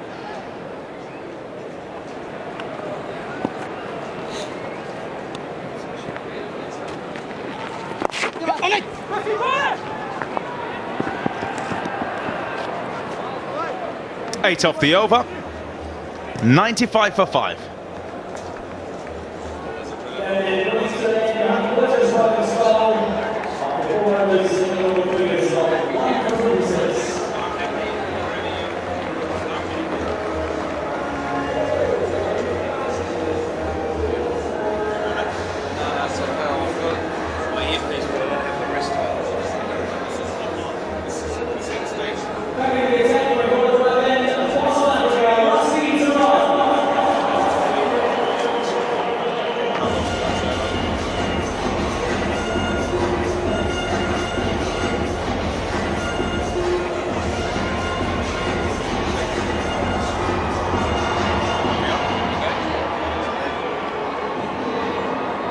Leading wicket takers for South Africa in T20 internationals.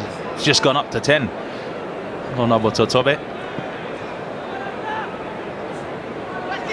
The economy as well. You look at the end column, so important in T20s. Theron back into the attack. Here's Tom Moody and Robin Jackman. Thanks, Bobby.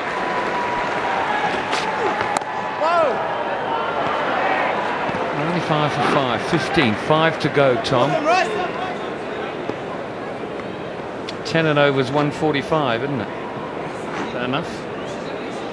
It's going to have to be, isn't it? Simple as that. They'll be targeting a minimum of 10 and over from this point. And you would have thought at the start of play you want to be around 170, 175.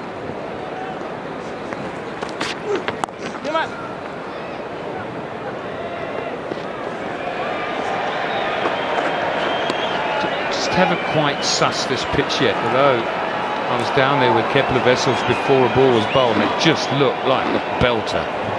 But until both sides have had a bat on it, you never quite know, do you?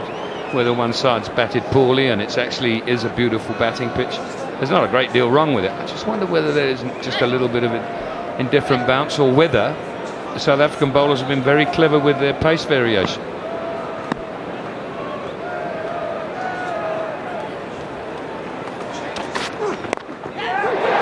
On the leading edge. It's almost gone for 4. Well, the edges of bats these days are so thick. There's no surprise it nearly goes for 4. But yeah, look, I just to pick up your point on this wicket, I think that last delivery is a good example. Just Theron just taking the pace off it, just holding in the wicket. Now, I'm not any means making any excuses for the Australian top order, but I think that if you do suddenly change your pace, you're going to get reward on this surface. And I think you've got to give credit where it's due, and South Africa have bowled well. Caught well also. I nearly said they've caught well as well. Far too many wells. Well. 3 holes in the ground.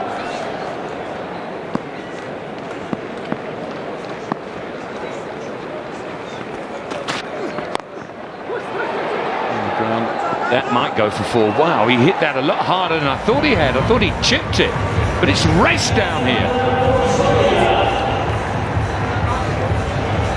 Very, very clever shot by Cameron White.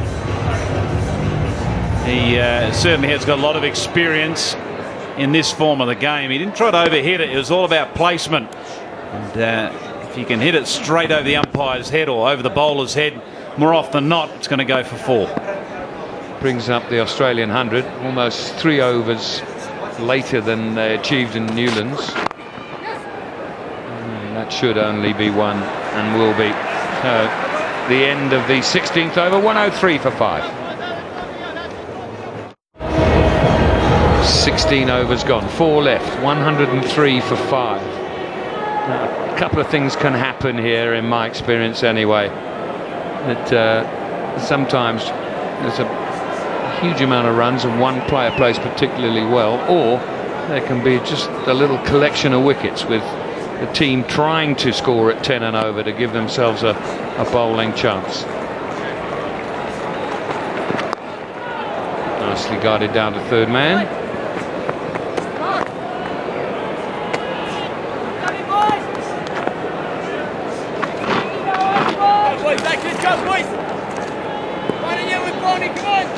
Let's go down to Mike Hazeman.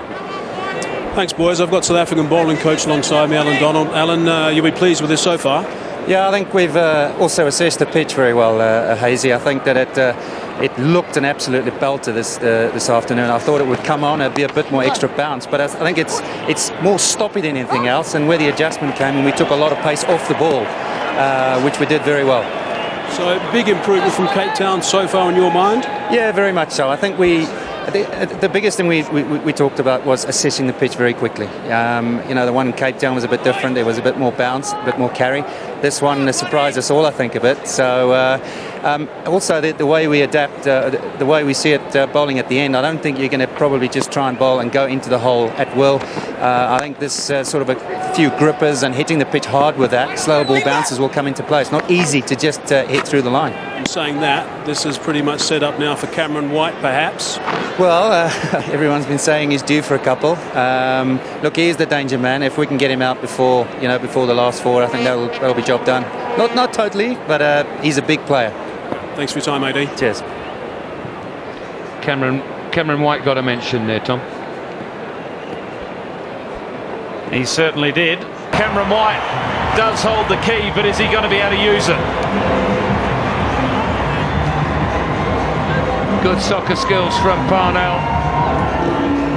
They've gone upstairs, the umpires, but White's on his way already.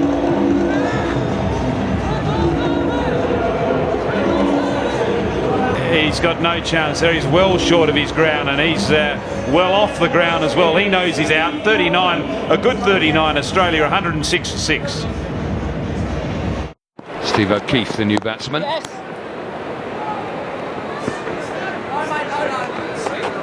And off the mark straight away.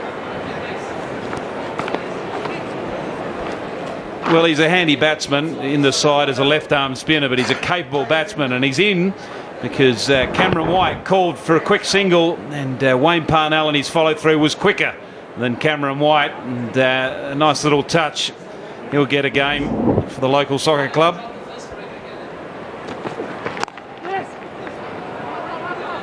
Keep back! Wait on, wait on! Well, Australia have got at the crease really the future. Mitchell Marsh, only just 19, playing in his very first game. Steve O'Keefe has just broken his way into the side, and we'll come back to that. 17 overs gone, it's 108 for 6.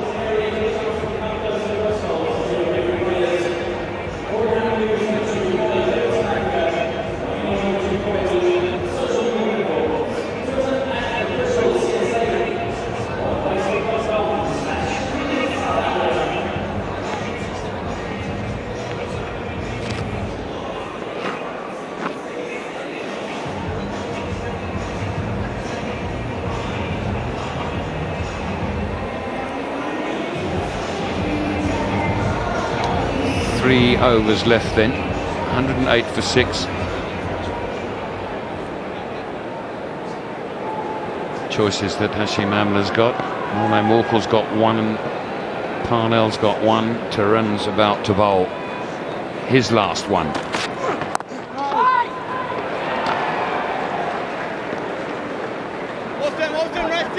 Let's look at that run out once again. It was Cameron White that wanted to get down this end, and no wonder, because he's a danger man. He's going as quick as he can, but Parnell on his follow-through is quick and accurate. I think in Cameron White's defence, I think he was hoping that was going to deflect a little bit squarer of the wicket, not straight down the wicket, which really cost him.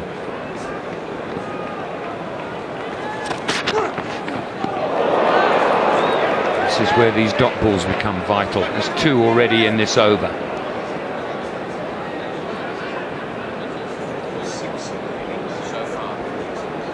46 dot balls in the innings so far, so an opportunity to increase those,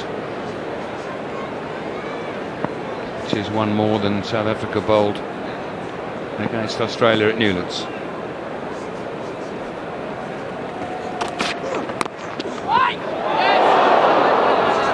This one eludes Duminy, just the one. It's interesting to see Mitchell Marsh's approach here. He's looking to hit the ball square of the wicket, which you wouldn't sort of say that's his natural game. He normally hits through the ball really nicely. He's a good clean hitter of the ball. It's just an indication of how many dot balls, and that's a real measure that a lot of the teams in 2020 cricket and 50 over cricket for that matter use as a gauge. Try not to absorb too many dot balls as a bowling group. You want to obviously bowl as many as possible, put your opponent under pressure. So O'Keefe on strike. Yes. And he cuts away and cuts away well. He'll be looking for 2, and he's coming back for it.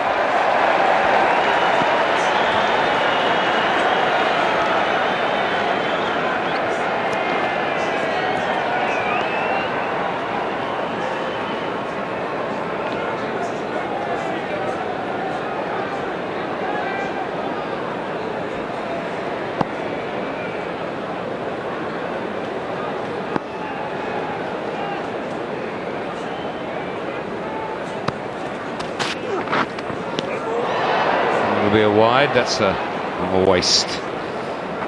Just having a look at Rusty Theron during the Champions League, which is left of your screen, and obviously quite a few overs.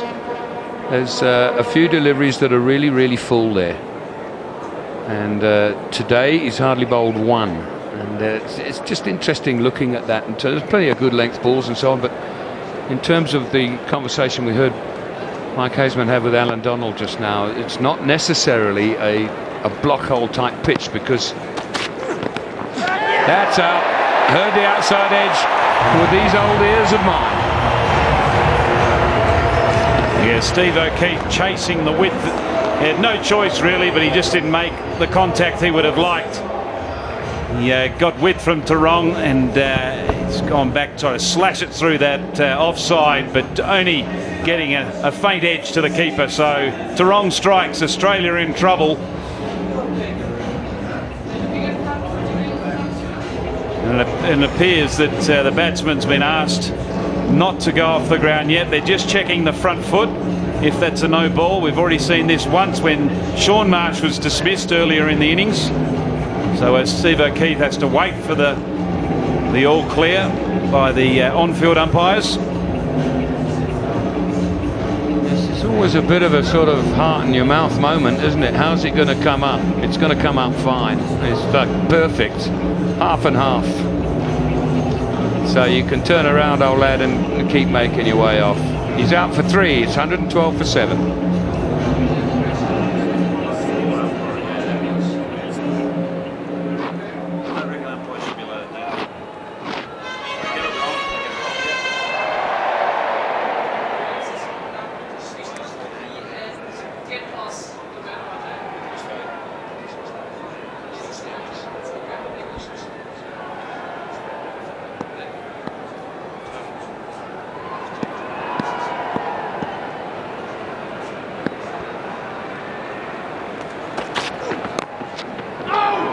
Very, very good over.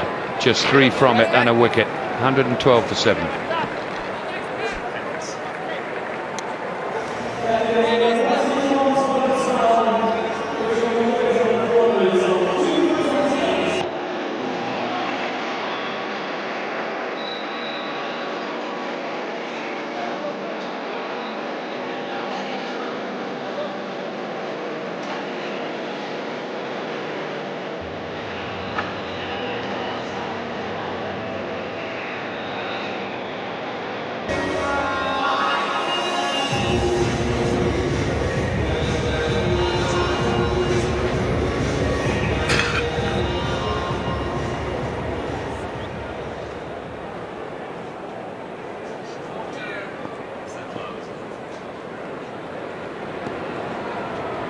Parnell. That's a big hit. That's out in the middle of the bat and it's way up the stand.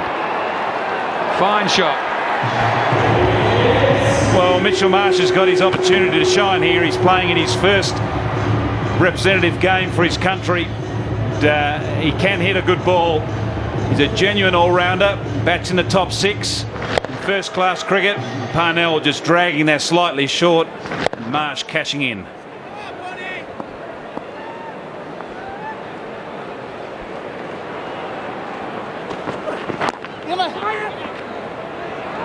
See, now a misfield. That's 2 misfields from the big tall Morné Morkel. One went for 4 and that went for an extra 1, and the throw's awful. In fact, that was pretty awful cricket, isn't it? It's all right for you, Jack, as you know, when you're 6'6" plus, it's a long, long way down. So I can relate to Morné's issues out there, finding it difficult to get down to his bootlaces.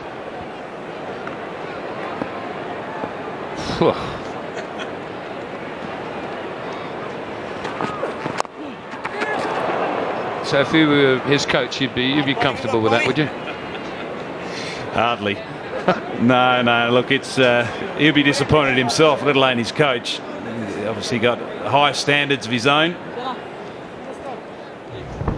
And Steve O'Keefe, this is the little faint edge behind, looking to slash it away through that offside. Left no option. At this stage of the innings, you need every single run. And that brought James Pattinson to the crease. A tall right arm bowler. The bat's left-handed though. Just don't know. I think talking about this pitch and not necessarily a bark-hole pitch, but it hasn't worked for Wayne Parnell. I think he should think about trying to get it in the hole now. He's just got the wrong length all the time, and I mean, this is a brand new batsman. He's just pulled him away almost with disdain.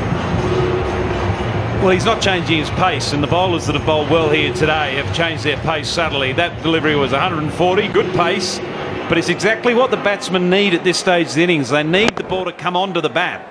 And Pattinson's just come to the crease, and he's finding that very, very handy, a ball coming onto the bat. If you just take the pace off the ball, it stays in the wicket. We've seen a couple of leading edges that have been caught on the offside. Right-handers have been looking to work to leg.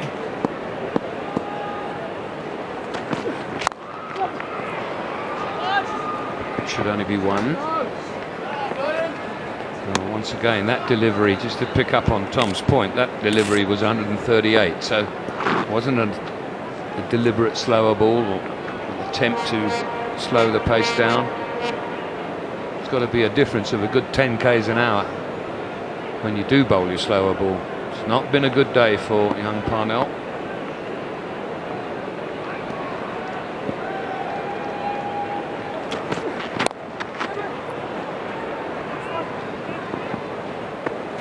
That's a single off the last ball. 127 for 7.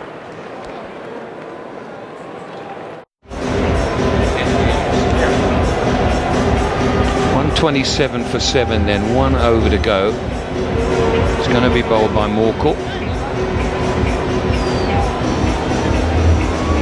Marsh on 16 from 15 deliveries. He's done a tidy little job there. And Patterson's got a strike rate of 166.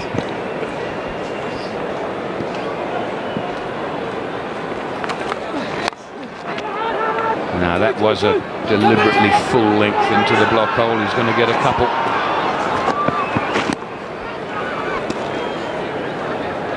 Not exactly what Marsh was looking for. Inside edge. He was clearing that right leg, or left leg I should say, to hit it wide, high and mighty over that mid-wicket region. Mid on his back, there's a deep square leg. Sorry, deep square leg and a mid-wicket in the ring, so there's a lot of space on that leg side. He's hit this. Has he hit it well enough? He has. It's gone all the way. So a full pitch delivery from Morkel. Mitchell Marsh doing the damage, clearing the mid-on boundary. So a good strike by the young all-rounder.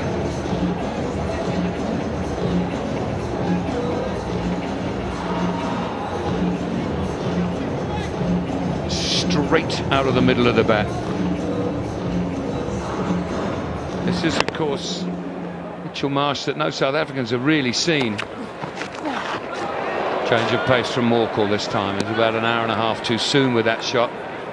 And I've heard so much about him too. I haven't yet really seen him do it in the IPL. I know he's got a contract out there, but he hasn't played in every game. So and it's always great to see new people coming into the game and just what they can and can't achieve. Yeah, well, he's right at the beginning of his journey, and a lot of people feel that it's going to be a very exciting one. He's got that over extra, and that's gone for 6. And that's probably why, is that he has got the ability to clear the fence. He's a powerful young man, and he plays proper cricket shots. You know, he's at the end of the innings where you've got to look a little bit untidy at the crease, but he still manages to hold his shape, and his head's still very straight, very still through the contact, and hence him getting maximum result. So a big over here by the Australians, very much needed one. Over the top of the KPT stand. Fantastic shot.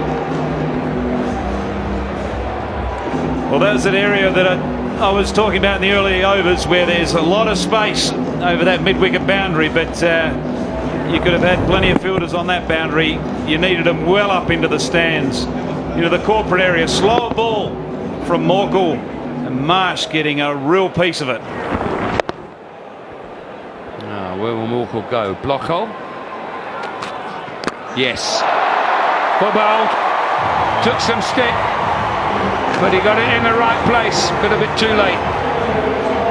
20 overs have been completed, and Australia have set a total of 147, which is the 5th lowest total in T20 cricket at this ground, as we see the off stump fly out of the ground. Wonderful sight for a bowler, but so much damage had already been done in that over by Mitchell Marsh.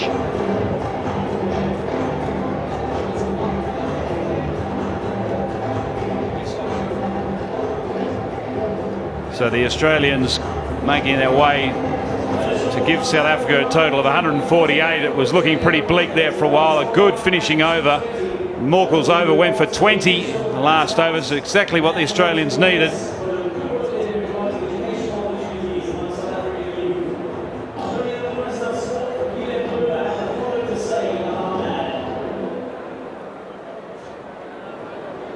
So as the crowd go and find a few minutes for refreshment, we're going to go down to Michael Hazeman.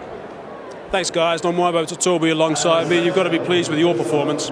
Well, I've been working hard during the week, so I think it's paid off today. What about that last over from Mitchell Marsh? How does that deflate the change room, or doesn't it? Well, I think it's one of those days for Morne Moko, but we all know that he's a good bowler.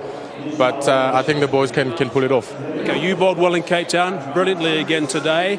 Have you been feeling under a little bit of pressure because competition for spots is getting tough? Well, I must say, every time when they're going to select the team, I feel a little bit under pressure because there's a lot of guys playing, and but I just do the basics right, and well, when I get the chance, I make sure that I pull up. And of course, everyone's got to remember how well you did against India. What about this total?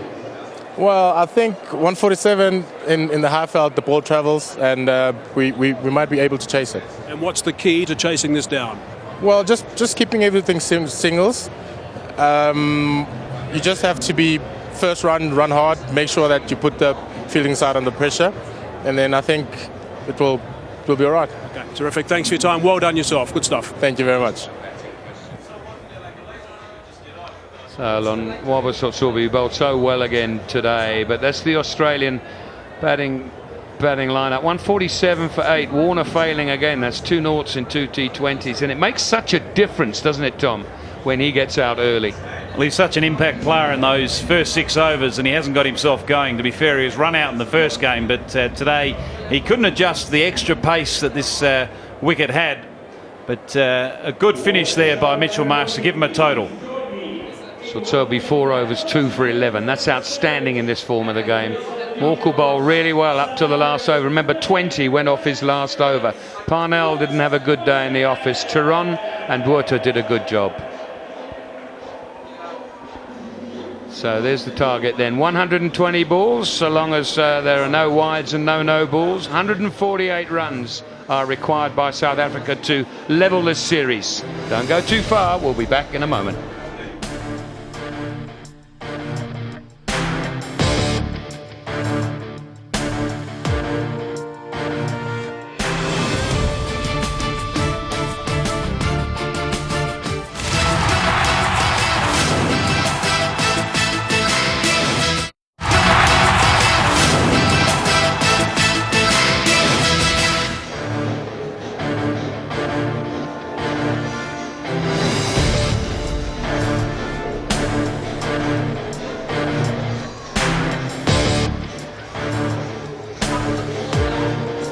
.148 runs to win for South Africa after Australia choosing to bat first and getting to 147 for 8.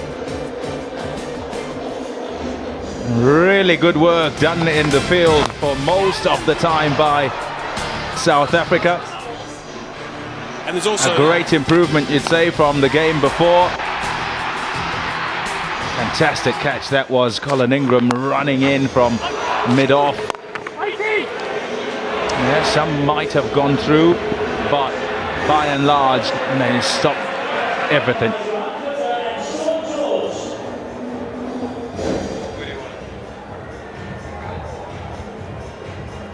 Wonderful scenes then of the Bidvest Wanderers, the bull ring. It's full, a sold-out match. The second mad T20 between South Africa and Australia. They're struggling to adjust to the bounce, as were some of the other Australian batsmen as well. So the start was difficult for them. They tried to overhit the ball on a number of occasions, and they never really got away in the top 6, which was a problem. That was David Hussey. He played some good shots, but in the end he perished to a lofted on drive. Happiness there for you, Buerta bowled when Lonwabo Totobi was sensational. He bowled quite beautifully, bent down to pick it up. He would have lost valuable time, but some clever thinking there. On the outside edge, just to try and finish things off, South Africa. What about that for a Yorker? Morne Morkel, he's tall, and if he gets it into the hole there, it's really difficult to deal with. So 147 for 8. Australia, that's a look at their scorecard, and they'll be very happy with the contributions of White, but particularly Mitchell Marsh on debut, 36 from 21, got them to that respectable total of 147. By and large, South Africa will be happy with the bowling, except the last 2 overs. Bowling at the death remains a problem for the South African side, and something that they're going to have to get sorted out. So there's the South African opening pair. Graeme Smith, he's under pressure to get some runs, and with him, the South African captain at the moment, Hashim Amla. It didn't start well at all in Cape Town. Smith looked out of sorts, well, perhaps rusty, you'd say, because he hasn't played for some time. Also had a knee injury, knee operation, and he's played a couple of club games to try and get himself going, and very much a man who's searching for form. No doubting his talent, no doubting how good he's been for South Africa in all forms of the game. Let's look at the number of T20s he has played. Good average, good strike rate as well. 550s in those 33 matches, and very close now to 1,000 T20 international runs. Amla, the skipper, hasn't played many for South Africa in this form. In fact, early on was just branded a test player, and recently has gone into all other forms of the game as a quality batsman. They've got to contend with Doug Bollinger, the Aussie left-arm fast-medium bowler, who is playing just his second T20 match for Australia, and that seems a bit unbelievable actually, because he's done well in this format in IPL, Champions League for New South Wales. Yeah, decent bowler's got some experience behind him, not international experience, but certainly knows how to operate in this format. John George calls play, we're underway. Interesting field placing for Hashim Amla. On the offside, they're leaving the extra cover gap open for him. They've got 2 fielders square on the offside, so they've got a backward point and a very square cover. So obviously something that Australia have noticed regarding Hashim Amla's scoring areas. There they are, the 2 of them. They've got a backward point and a very square cover. There's a big gap at extra cover there. 2 slips in place too.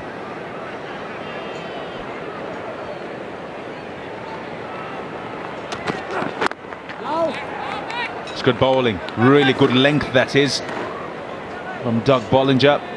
Decent pace about him. That's 142 kilometers an hour, that last delivery. He'll enjoy this surface. South African fast bowlers certainly did. And Kepler, from up here, many of us said that it perhaps just does a little bit more than we think it's doing, just with the naked eye. The batsmen finding it quite difficult, certainly the Australian batsmen, to get away with free stroke play. Particularly during the first 6 overs when the ball's new.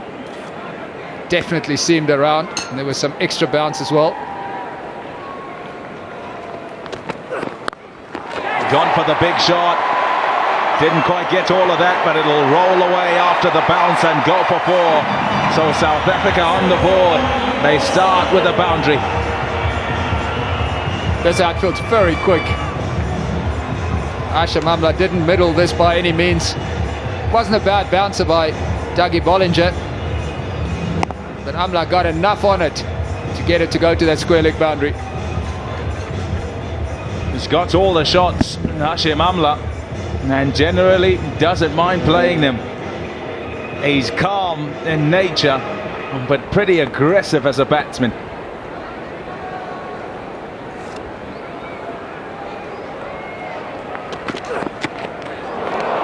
Just a touch too high, you'd say. Came back with a second bouncer. The usual fast bowler's response after being dispatched. Well, not clever. Because early on with a new ball, if you pitch it up, there were some results there. This is just a wasted delivery, dreadful delivery really, and a thinking as well. Doesn't look like a thinking fast bowler to me anyway. Not that there has been many. Oh, steady.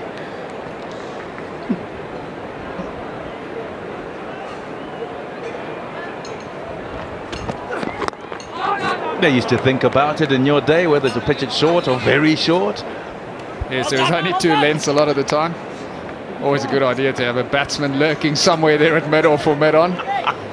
I'm not sure I like this line of discussion. We had a few of fast bowlers who used to say to them, listen mate, you just bowl and I'll be doing the thinking and you bowl with my brain and we'll all be a lot better off. I think Dougie Bollinger is in that category. It's harsh. I'm not sure how fair it is, though. He does a good job with the new ball, does Dougie Bollinger. Fiery customer likes to charge in. It's a great length, fantastic length. Exactly what we talked about. If you pitch it up, you get rewards. No, I like Dougie Bollinger. It's good to watch. There's always something happening. He's an exciting fast bowler. He's aggressive. He's a wholehearted performer. That's his ODI career. Good stats, those. Just less than 4.5 as an economy and a strike rate of 30.5. So gets wickets for his side. Strikes up front. And that's exactly what Australia will want in this game here today. They want him to get a wicket to stall South Africa's progress. Got him! He's gone through him and he's clipped off stump. Amla, gone! Excellent bowling, Dougie Bollinger. We're talking about pitching the ball up and the value of that, and that's exactly what he did there. Hashim Amla should have been forward. That ball just came back in a fraction off the seam. He was caught on the back foot, through the gap between bat and pad, and that is a big blow. So Hashim Amla, disappointment for him. He's gone for 4. South Africa 5 for 1. The first over has yielded a wicket for Australia. So Colin Ingram in at number 3. He'll be at the non-striker's end. That's 2 lefties together now. Smith on strike and he faces Pat Cummins, who has some gas about him. He was hugely impressive in Cape Town, Pat Cummins. Also impressive during the recently completed Champions League. He's got good pace, and for someone so young, he's got very good variation as well. 3 for 25 in his 4 overs in Cape Town. A good beginning it was with Doug Bollinger first up, and then finished well, getting wickets at the death.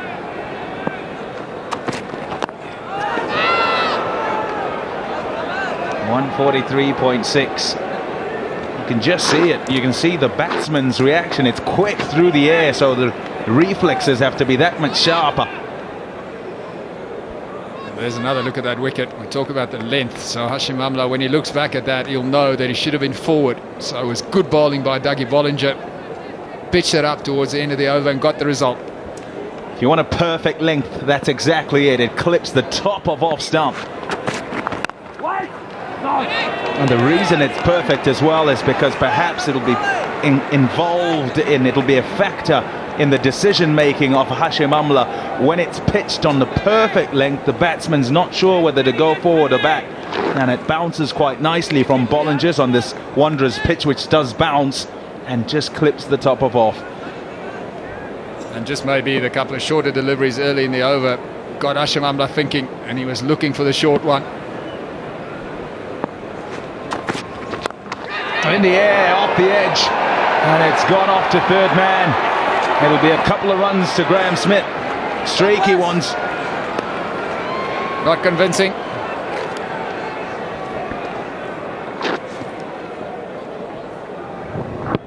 Looking for the drive, and it goes off a thick outside edge, and he's fortunate it doesn't go to hand. He'll take them though, however they come, the runs.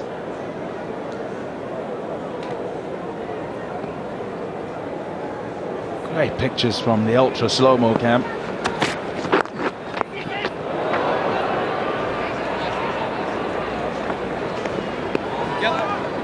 How many lads? Nervous start, lads? Nervous start. Needs to provide a good start to South Africa. Graham Smith. Oh, there's another look at that wicket and that perfect delivery, hitting the top of off stump. That's what fast bowlers always dream about. Not all bad then with the short ones. No, not at all. Maybe got him thinking, as we said, got him on the back foot. Hashim Amla looking for the short one because he was definitely committed to play back. He should have been forward there. I will say, though, that there were quite a few batsmen who ran up to him after that second short one and had a bit of a chat, walked with him to the top of his mark. He probably would have been the one to tell them, don't worry, boys, I'm just setting him up. He would have, no doubt. He's busy, Dougie Bollinger, busy in every facet of his life.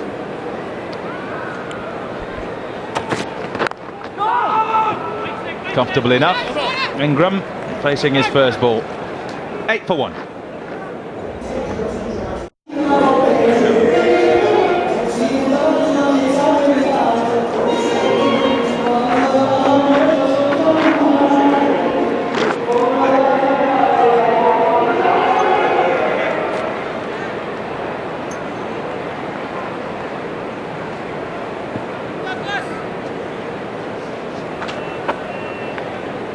Eight for 1 after 2 overs.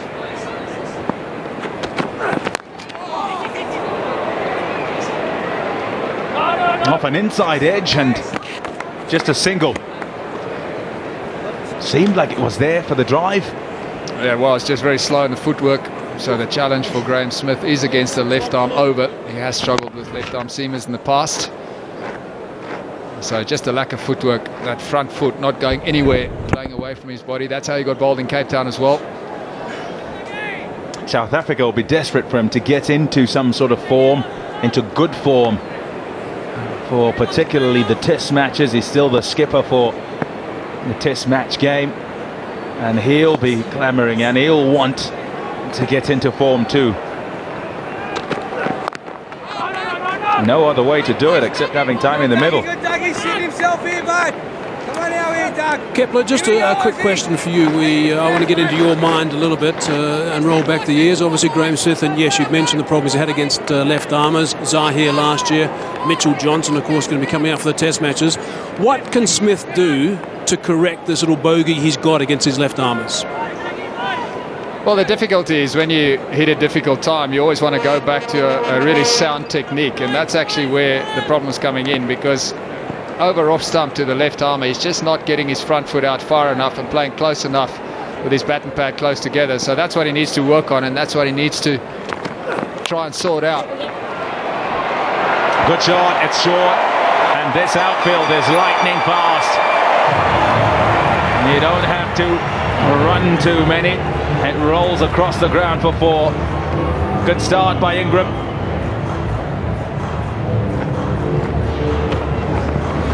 Deep in the crease, Colin Ingram, so he's waiting for that short one. Played it pretty well in the end. Kepler, just back to you. Is that something that he can only get right in the middle? Can you work on that sort of thing hard in the net, or is it a matter of confidence as well in the middle and getting runs?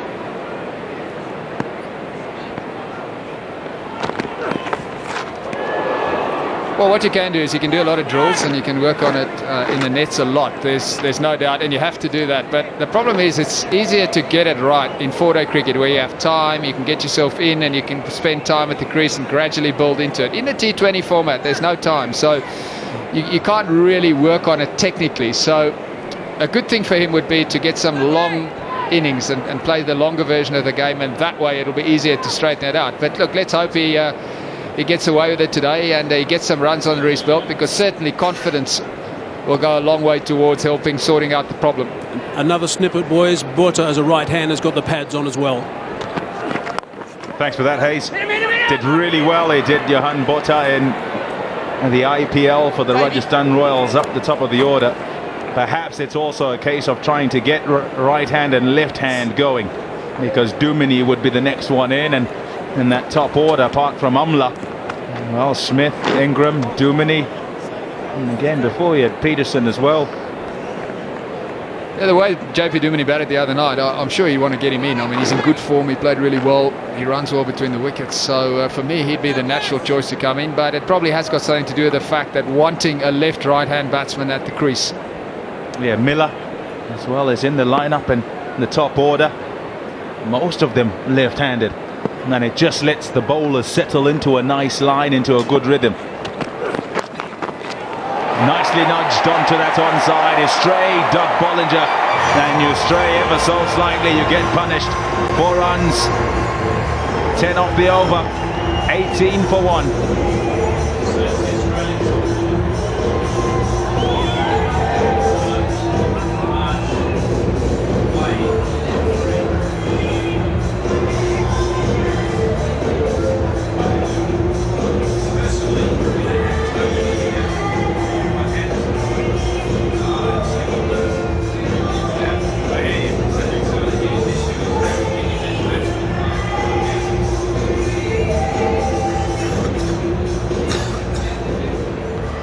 $18 for 1, South Africa.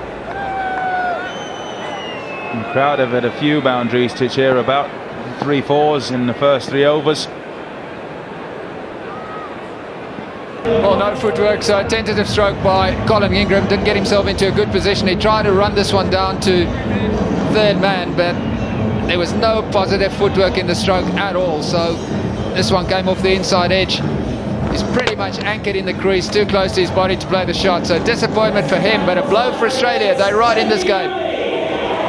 Colin Ingram, he's gone for 5. South Africa, 18 for 2. That's exactly what the doctor ordered for Australia. A couple of early wickets. They've got 2. JP Dumini's walked out to the middle. He's in a good form, played well in Cape Town, but he's against Cummins here, who's bowling at good pace. Valuable, isn't it, Kepler?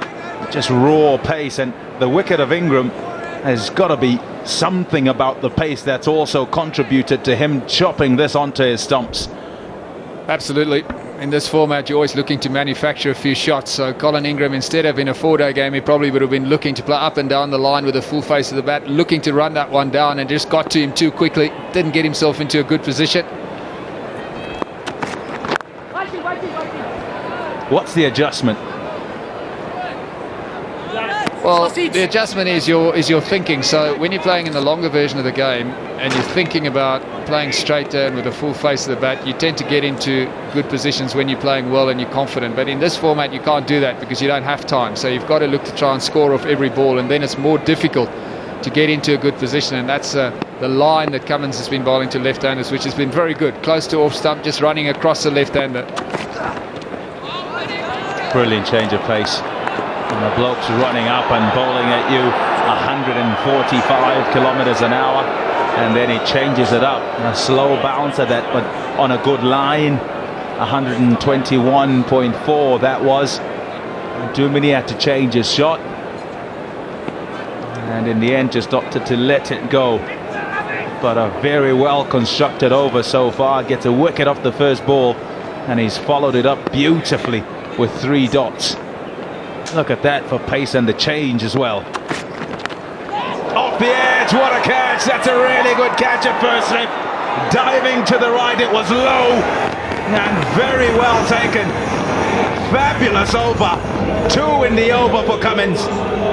Oh, this is just superb T20 cricket. Excellent skill from the bowler and fantastic catching. A good delivery, good pace, running across JP Dumini. It bounced, and just look at that catch. David Hussey, he's got a great pair of hands. Runs in the family because so does his brother. So valuable wicket. JP Dumini, he's gone for 0, 18 for 3.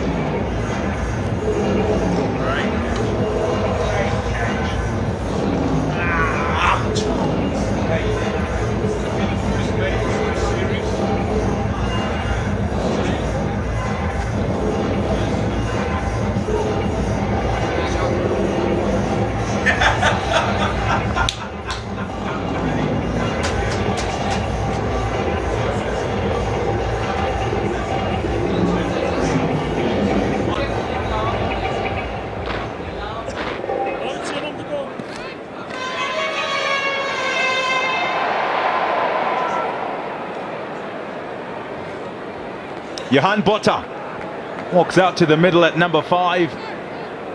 Let's look at his T20 International career. Good strike rate, average of just under 18. Normally comes in at the back end of the innings to strike a few lusty blows. That's a good shot to start, but what a fantastic over. double wicket maiden. 18 for 3.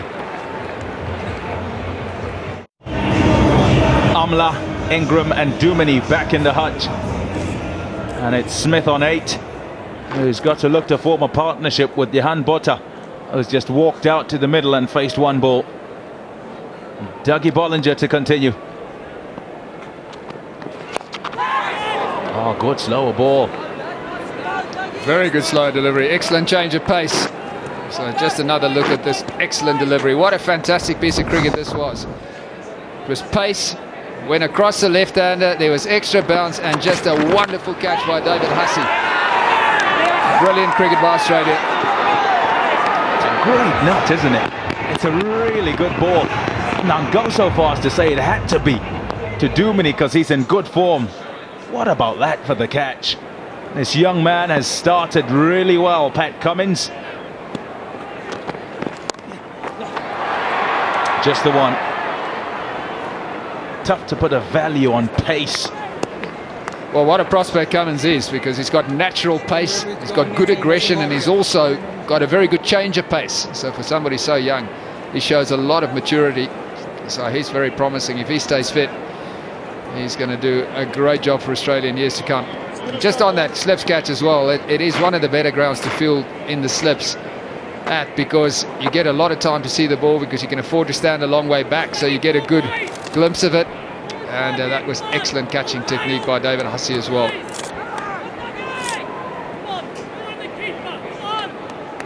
Two for 3 from 2. What about that for figures? Slip in place for Botha. Good bowling, good follow-up it is from Dougie Bollinger. He got things started, got the big wicket. Here's the slips catching you're talking about, Kepler. Well, fielding runs in the family. Mike Hussey, a good fielder everywhere as well, and so is David Hussey. Just look at that catching technique. Kept his eye on it all the way. He caught the ball nice and late, and that was just a sensational piece of cricket. They're up all right, Australia. They'll be very happy with how things are going. 18 catches in 32 matches. They've got 3 wickets early. Shot, very good shot. He's pulled it off the front foot for 4.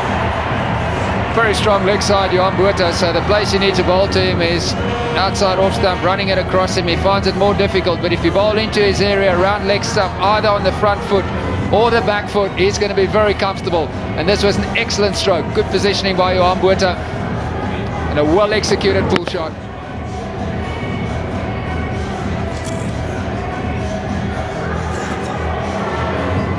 A fight back required by South Africa. They'll be desperate to get a partnership together. That's what they want.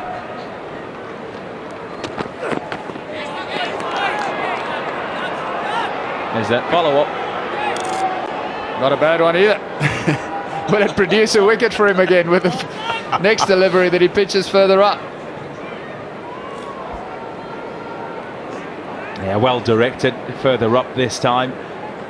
Not halfway down the track. It's a good bouncer, that. And it's asking Johan Botha to play the shot again. And can he control that one? Botha wisely under it. You aim for 3 wickets in the first 6, and if you can get them, and you certainly have the upper hand. That's what Australia are doing here.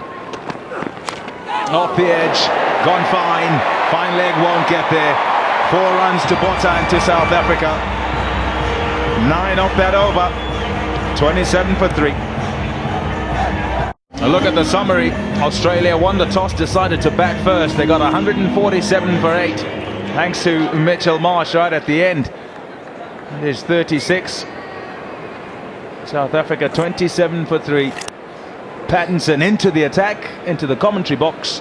Tom Moody and Robin Jackman.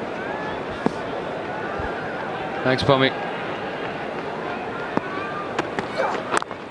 Well, it's set up, isn't it? It's absolutely set up. You only get a total of around about 140. You have to strike early on, and Australia have done that.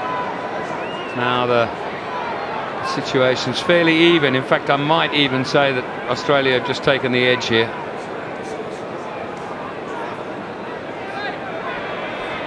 Well, it suddenly puts a huge responsibility on Smith's shoulders. You know, he's certainly capable of carrying it. He's an experienced campaigner, but he's clearly out of some centre wicket practice. It takes time to get rhythm and get some momentum into your game, and Smith's been out of the game for some time.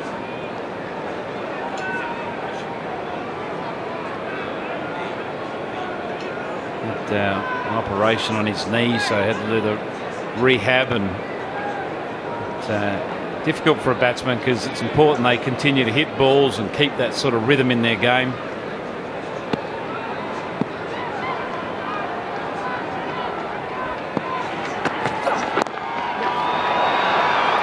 It's a favourite area for Smith, but covered with a fielder on the boundary, just the one. 120 to win in 87 deliveries. I think the first thing South Africa need is just a partnership of some kind, even if it's for this sort of game a little bit on the slow side. They just need to regroup, and these two need to put 40 or 50 on, even if it takes them, you know, 8 overs to do it, 7 overs to do it.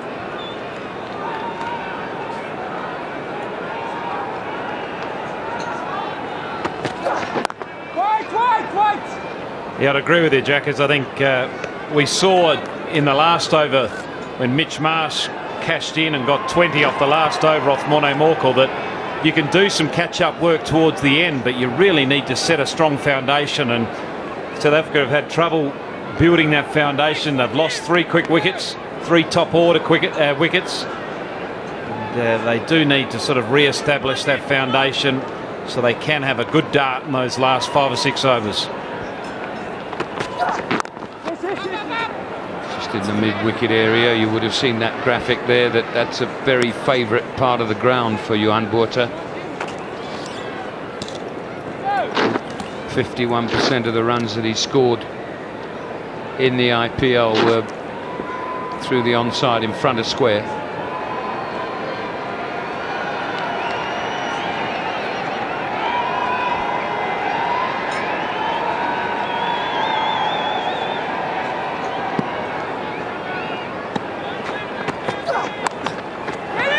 He's hit that really hard. Either side of the fielder, he would have surely got 4, but it's gone straight to him. End of the over. 30 for 3, 6 gone. So this really quite vibrant here. The music's certainly loud enough, I can tell you that. I can hardly hear myself speak. David Hussey with his off spinners. Economy rate of 6.5, which is outstanding in the T20 format.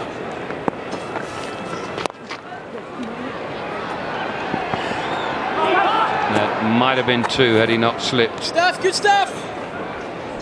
Well, I think what makes David Hussey a good bowler in this format of the game, he can read the batsman. Being primarily a batsman himself, he can read the game very well, and he can read the batsman, anticipate what the batsman's trying to do. Yeah, he rushes through his overs too, so he tries to put the batting pair under pressure by getting through his overs quickly.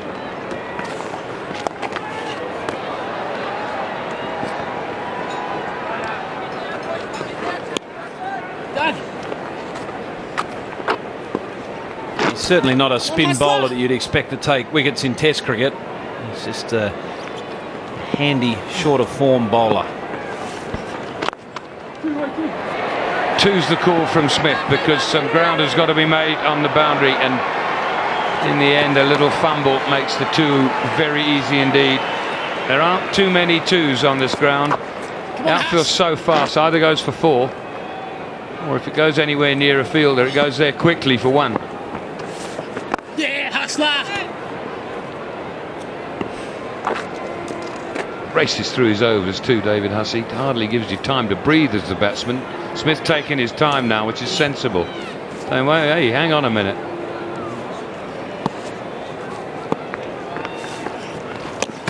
Bowled him out, has he? No, he's gone for the stumping. Nobody's overly excited, but you just never know sometimes. Was there a little drag onto the line? Yeah, Matthew Wade was quick to take the bails off. It was a good take from him. Finish off. Smith looking to go for the boundary on the leg side. He was looking big. He was going for a 6. You would have thought the way he was shaping for that shot. Completely misses it. And what we need to be looking for, firstly, is the front foot from the bowler. And then whether Smith's foot lifted at any stage. He's comfortable.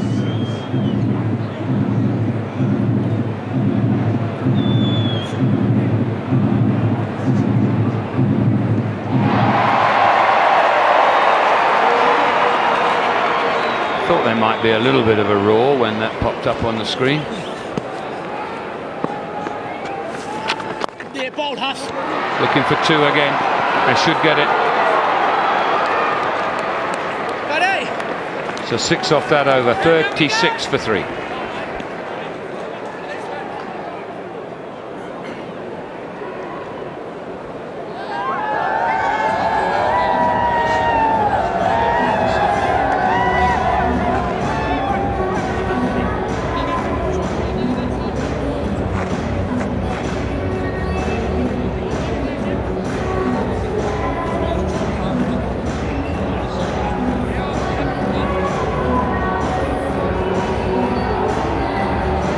Seven overs gone. Australia were 31 for 2. South Africa lost an extra wicket. They've got 5 more runs, but the wicket's more valuable.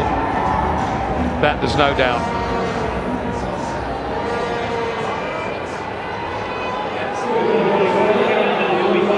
Steve O'Keefe, slow left arm bowler.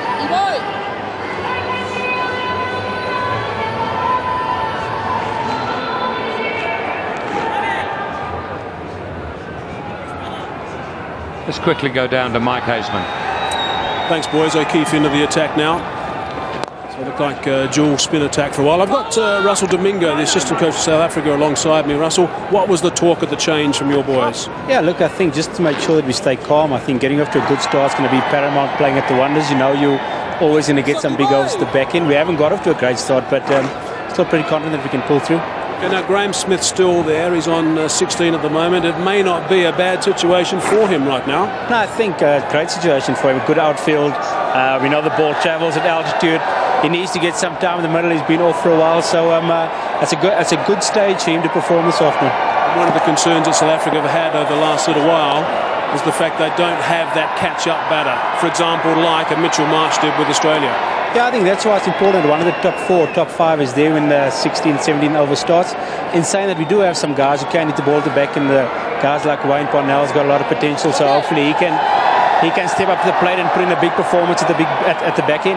Still wickets in hand at this stage. No, wickets in hand are important. I think there's about 13 overs left to go, and if these two can stick together for at least another 7 or 8. That's high. I don't think it's going to be caught. Just dropping a little bit short.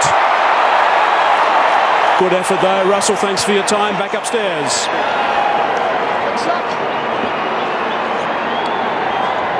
Never an easy catch that. Never an easy catch. I've got a funny feeling that maybe Cameron White should have kept going. He's had to turn at extra cover. I just think I'll get Tom Moody's opinion in a minute, but when somebody's rushing at you, you tend to sort of back off. I think maybe White had a better chance. Yeah, I'd agree with you, Jackers, but the problem is that even if White was calling Warner into the catch, he would have hardly heard him, because the noise here and the atmosphere is so loud, it's so hard to hear that communication.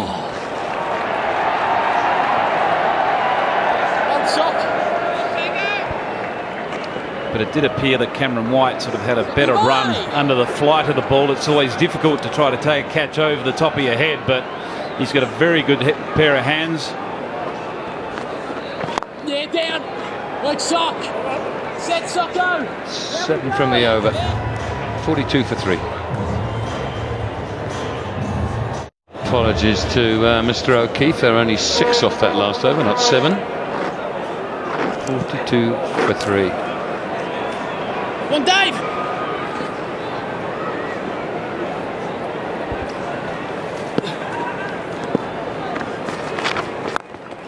He's caught that. Whether the bloke in the crowd has, we're not sure, but good footwork from Smith and a solid strike.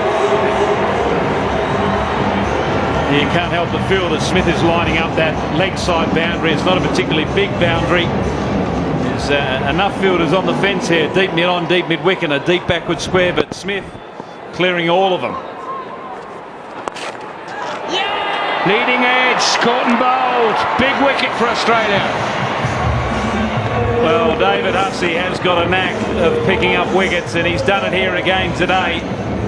Just got hit out of the ground by Smith and backed it up with a ball that was fired down the leg side.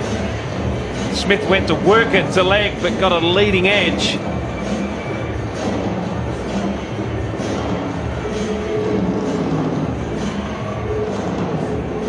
So disappointment from Graham Smith. He was set. There's an opportunity for him to really get a big one here today, but he departs. He goes for 24 off 22. South Africa 48 for 4.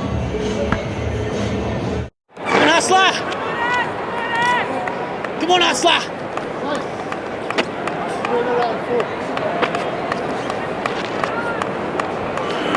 Young David Miller. A huge opportunity for him now to play a bit of an innings. David! He's got plenty of time.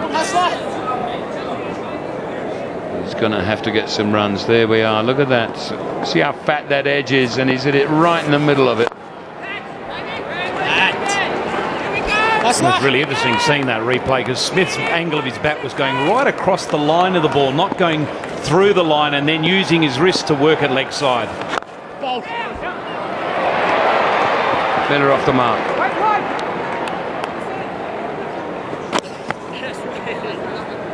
Finish off here, finish off!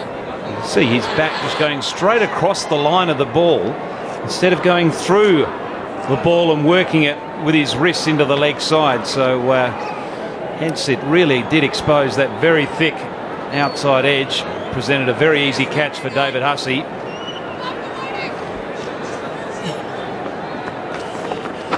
Down! Well done! 7 from the over, but a vital wicket. 49 for 4. Correction. 50 for 4. Overthrow right at the end. Just hold on to it.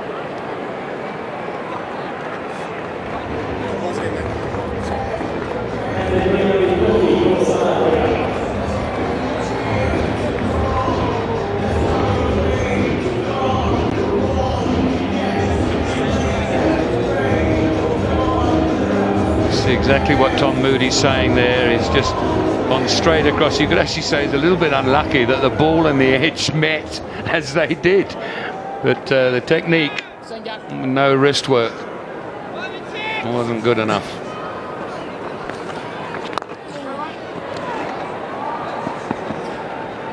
Just to pick up on that finally, the final comment on that is we see a lot of the players from the subcontinent play so well through the leg side. A lot of it's to do with they present the full face of the bat and their wrists do the rest of the work. So they're really aiming to hit the ball and present the full face, but then they're so quick with their wrists as they flick it through that leg side.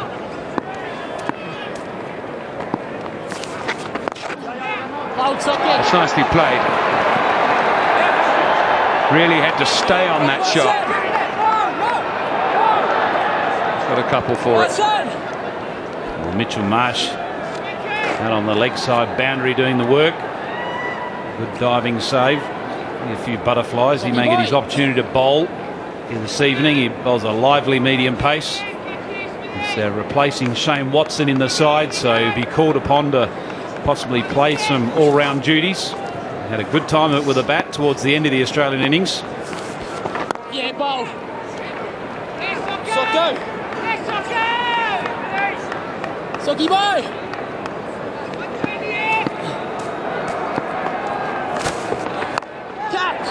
Pulled away by Miller. Just one. No real sweet connection then compared with the ball before, which he timed beautifully straight to mid-wicket. Come on, boys, 1 wicket here. Well, the pressure's mounting on the South Africans. The run rate's gone above 9 now per over. Yeah, bowl. Oh, it's okay. You certainly don't want it to get into the 10.5 region, because then it does become tricky, particularly with only about 10 overs remaining. It's not so bad if you've got 4 or 5 overs remaining and needing 10 and over, but when you've 10 overs out and you've lost 4 wickets, it's hard work. There's some bonus runs, just beaten the keeper and might just run all the way for 4. Yes, it will. Watch the umpire.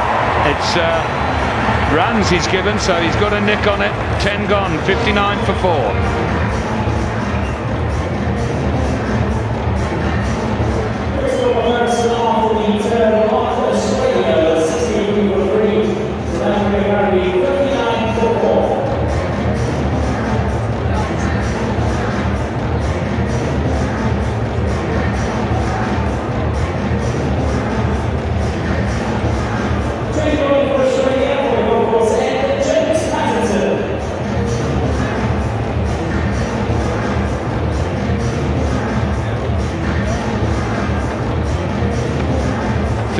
For 4 then, South Africa. Botha and Miller are the two that have got to stage a bit of a comeback here. Heino Kuhn and then the bowlers to come in. Coming into the commentary box, H.D. Ackerman, and he's with Kepler Vessels. So 89 required of 60 deliveries. Not by any means an impossible task in this format of the game. South Africa just need a partnership to get back on track.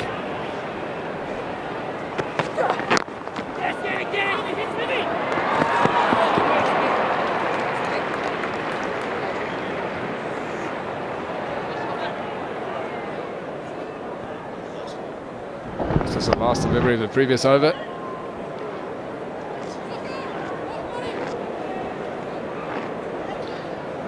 Thick outside edge from David Miller. That ran away for 4. The only problem, Kepler, we know that a partnership's required, but there's not a great deal of batting to come. Well, that is the problem. Heino Kuhn, the only recognised batsman.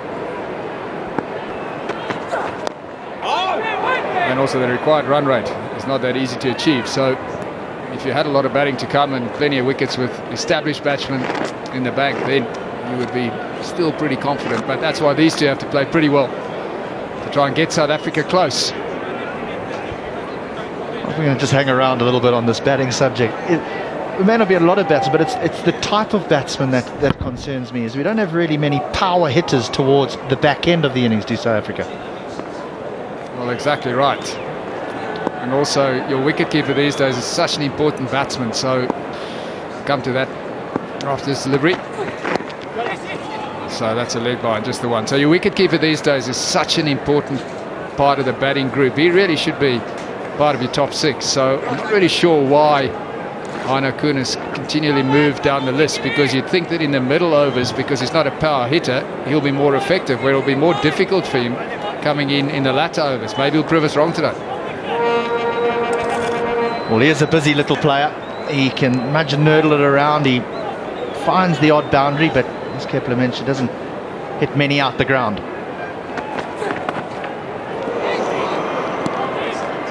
It's a good change of pace. So that was a little bit surprising to me, that I'm not saying for 1 minute that Johan Botha is not good enough to come in earlier on in the order, but you don't associate him with batting at number 5 in the South African lineup. You more associate him with coming in at 7. So you'd be looking at your specialist batsman to come in before him, and probably your keeper as well.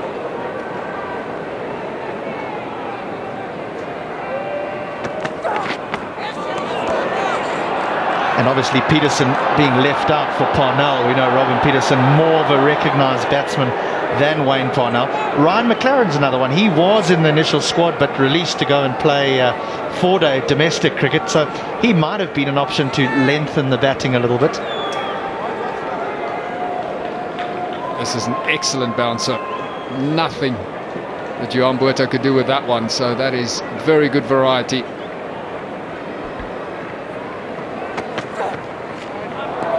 Well, that's not so good. He's just getting over-expansive, Pattinson. It's bowled such a good over, so all he's got to do is try and defend it with a good last delivery.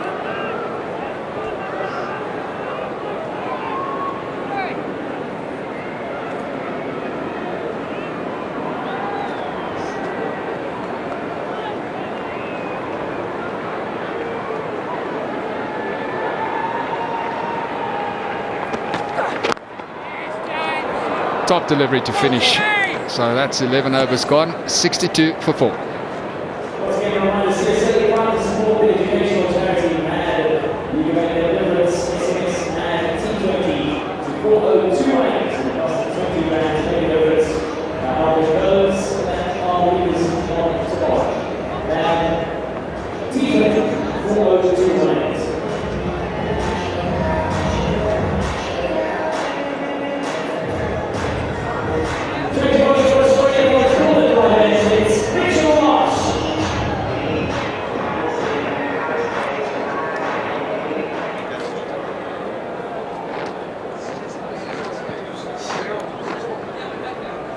So Mitchell Marsh into the attack with his medium paces.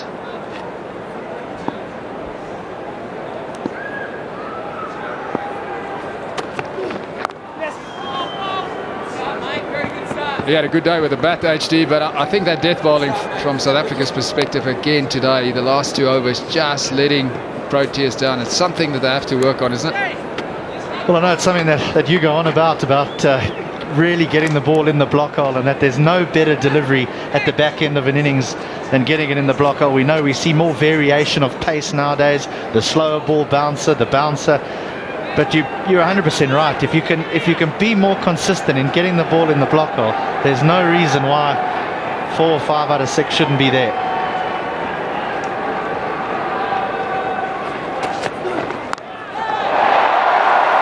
Well, he's got enough on it. Johan Buerta, he does know how to play the hook shot, so that is a very handy boundary for South Africa. Mitchell Marsh gets his length all wrong. It's short. He doesn't have a great deal of pace behind it. And Johan Buerta will quickly into position, purposely hits it up and gets enough on it.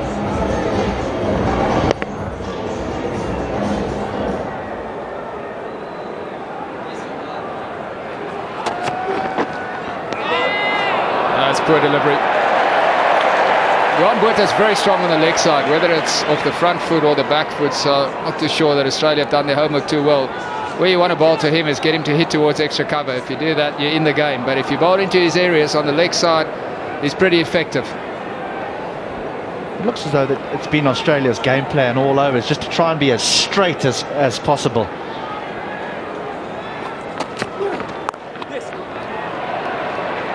That's a better line. HD and Kepler, we know how difficult it is to get that death bowling right. In your minds, guys, who are the players, the bowlers around the world who are so proficient at it? Well, that's pretty easy. Malinga is the best by far. And why is he the best? Because he consistently bowls good Yorkers at the stumps, and that method over time has never changed. Bowlers a lot of the time talk about being predictable, but if you execute your Yorker right and you're at the stumps, at the base of the stumps, you can't fault it. So he's the best by far. Got any more names for me? There's not that many guys who seem to perfect it and get it right. No doubt Rusty Theron, I guess, is one who certainly maybe some 12 or 18 months ago was pretty effective with the death.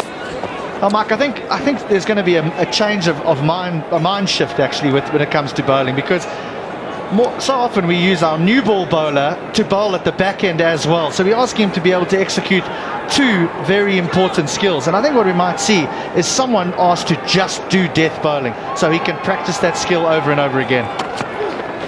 And presumably in the one-day games with the 2 new balls, without the assistance of a great deal of reverse swing. Well, absolutely. So you've got to be more spot on in the length that you hit and also the line that you hit. But it's been an ongoing problem for South Africa. Bowling, when the 50-over games comes in the power play, and there we look at the length, not many balls in the block hole at all. But it's been an ongoing problem, bowling in the batting power play and bowling at the death. It's been going on for years. So that's something that South Africa need to find a solution to.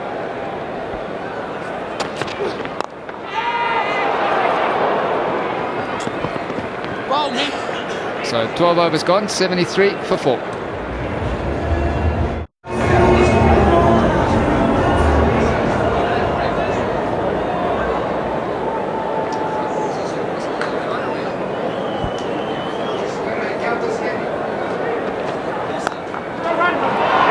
That's an excellent stroke. Not a great deal wrong with the delivery. Johan Buerta on the up, through the covers, beautifully driven. It's all about the timing. of Johan Botha. This is certainly not a half volley. In fact, it's a decent length delivery from Pattinson, but there might be a hint of width available to Botha, but he times it magnificently.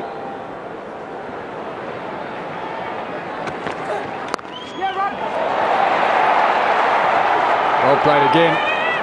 Good running as well. They're pretty quick between the wickets, these two. So going well now for South Africa. Just getting back into this. Required run rate is 9.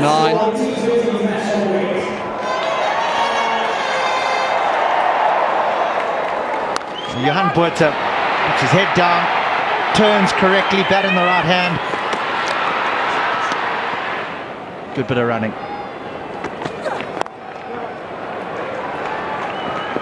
Good over for South Africa. We always talk about transferring the pressure onto the bowler in the first 2 deliveries of the over. That's exactly what Johan Botha has done in this over. A slight little momentum shift probably from the previous over from Mitchell Marsh when he bowled a long hop and Botha put it away, but an opportunity for David Miller here. He's recalled into the South African squad after being left out for a few games. He's got a chance to play an innings.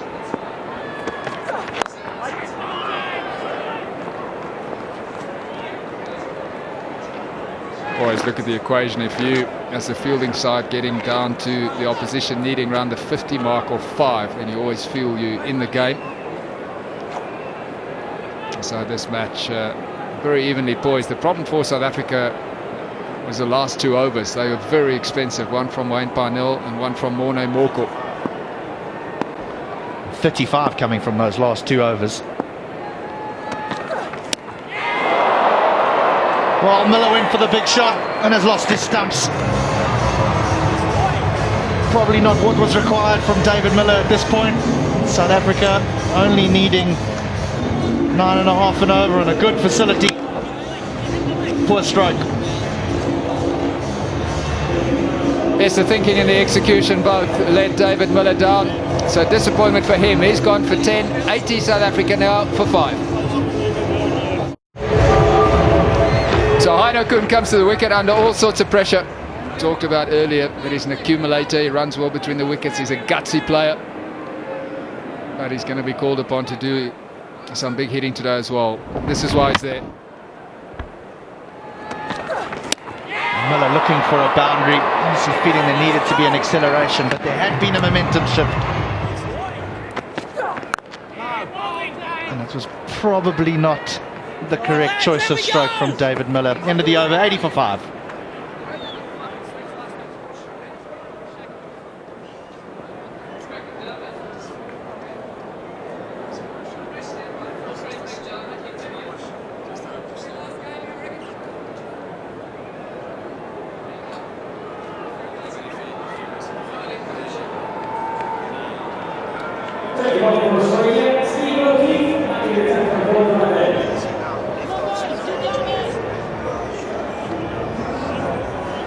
So Steve O'Keefe now back into the attack. Pressure on him as well now. You can understand the thinking of Cameron White here, bringing on the left-arm spinner now. Miller's gone, so to bowl to the 2 right-handers might be a little bit more to his liking. Miller will be cursing himself knowing that the left-arm spinner bowling to him with the short square boundary towards the change room side would have been perfect. But alas, he's no longer there.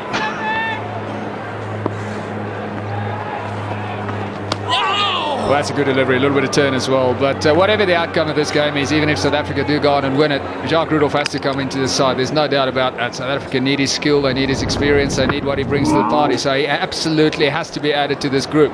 I cannot believe that he's not in the side now. So can that happen? Can you be drafted into a squad? Well, why not? I mean, I would have, in your home country, I don't think there's any rules or regulations that prevent that.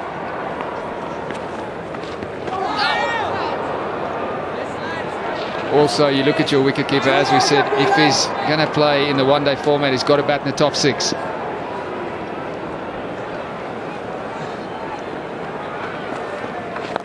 HC and Kepler, I couldn't agree more from the sidelines. I mean, it's all about form. You've got to pick someone who's in form, and if he's in this sort of form, I mean, Jacques Rudolph is ridiculous at the moment. You've got to make the most of it. Well, I think the problem is that South Africa picked a side based on no form because they weren't playing at all. Now they have an opportunity to pick someone who is in form. It's in the air. He's gone. Botha's gone. Went for the reverse sweep. 2 men behind square on the offside. Australia have struck again. South Africa now in an awful pickle. Australia all over this game. They played pretty well. Johan Botha does play that reverse sweep pretty well, but he didn't execute it as well as he would have liked this time. Couldn't pick the gap, so that's a comfortable catch. So he played pretty well, Johan Botha, in an unfamiliar role for him, but he needed somebody to go with him. He's gone for 34. South Africa now in all sorts of trouble. 82 for 6. Wayne Parnell now at the wicket.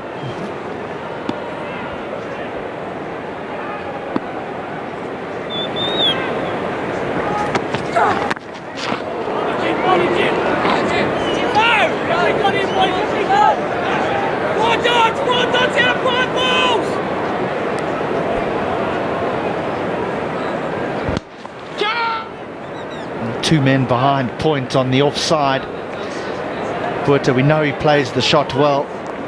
Was it the right option?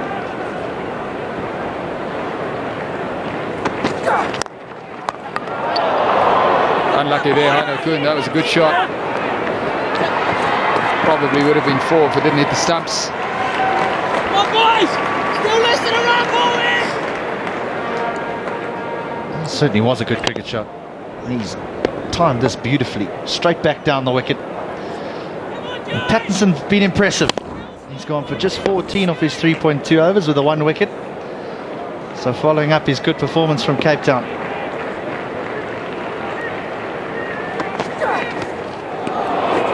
Swing and a miss. Pretty tough now for South Africa. They're not out of this yet. If they can get a couple of big overs, they'll get back into it, but it's going to be easier said than done. Got 2 new batsmen at the crease.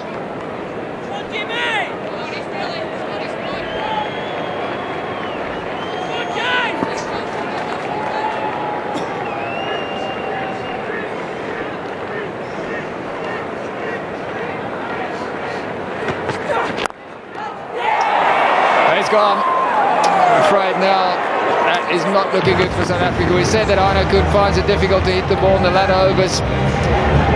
Didn't get a clean strike in, but a good caught ball. A few balls before this, he hit a cracking cover drive or straight drive, straight back into the stumps. Again, Patterson over pitches. Kuhn drives it aerial, and it's a wonderful catch from Patterson following through. Any caught ball's a good one. Heino Kuhn's gone for 3. South Africa 84 for 7.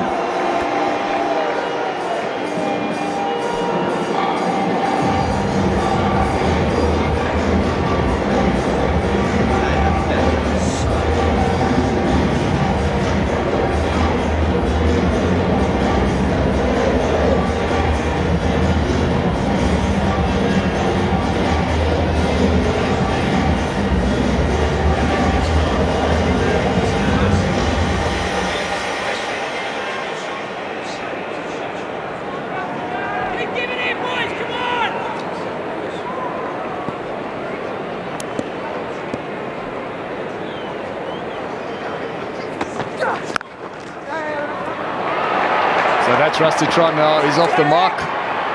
Australia well and truly in charge of this game now. Back to the wicket, bud. Come on, lads. So Rusty Tron, he's come to the wicket. And that's because of this. It really is a good catch. Following through, bowlers are a little off balance. That's a fine catch. Deserves to be happy. His spell has been a good one.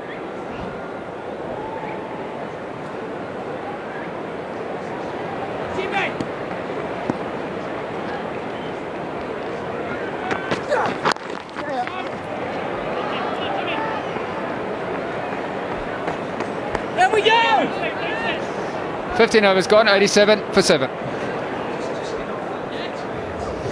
Mike Hazeman is down with Craig McDermott.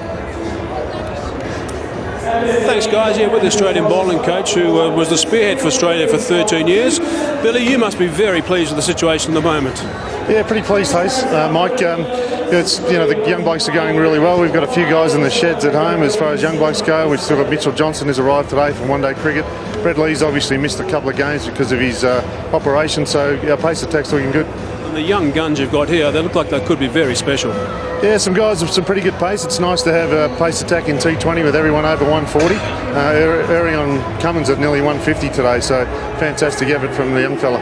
You mentioned there's some other guys as well. I mean, how many have you got in the cupboard back there in Australia who we may see at some stage over the next couple of years? Oh, look, over the next 18 months or so, we've got a lot of Test cricket. So, certainly to get through that, we're going to need a good barrage of bowlers, and we've certainly got 8 to 10 that we can deal with and can probably play at this level, I think. Gee, that's a big number. Okay, Dale Stein's not here. I would imagine you're a big rap for Dale Stein and his ability. Yeah, I've always liked watching him bowl. He's got some good pace and swings the ball away, which is always handy on a good length. So looking forward to seeing him come back if he does for this series. Sorry, obviously we've seen Cummins, who looks something special at 18 years of age. We forget about Mitchell Marsh. Yeah, well, Mitchell can get the ball through. He's had a few injuries over the past 18 months, an ankle and a bit of a sore back here and there too. So once he gets himself right, he can get into the mid-130s to 140s himself. I'm sensing you're loving the job. I love the job. I love seeing these young guys succeed, and they're all working hard and great guys to work with. Thanks for your time, Craig. Thanks, Mike. Cheers. Craig McDermott, former Australian fast bowler. Only one there, short side. Well,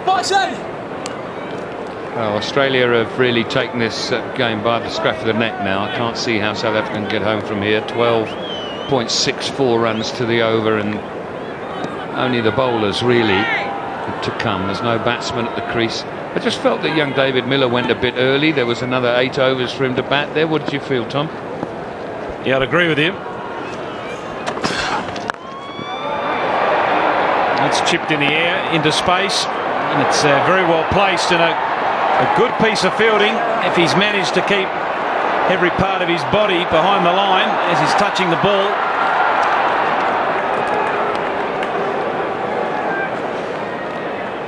Sean Marsh out there, he's holding onto his shoulder, must have landed awkwardly, but he's got both hands on it, let it go in time, so it's a good piece of fielding.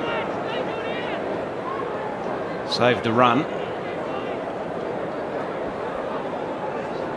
Yeah, just to pick up your point about Miller, I did think he went early because there was a good partnership between Boita and Miller, and they were going at a good rate. They didn't need to do any more than what they were doing, and it was quite an extravagant shot.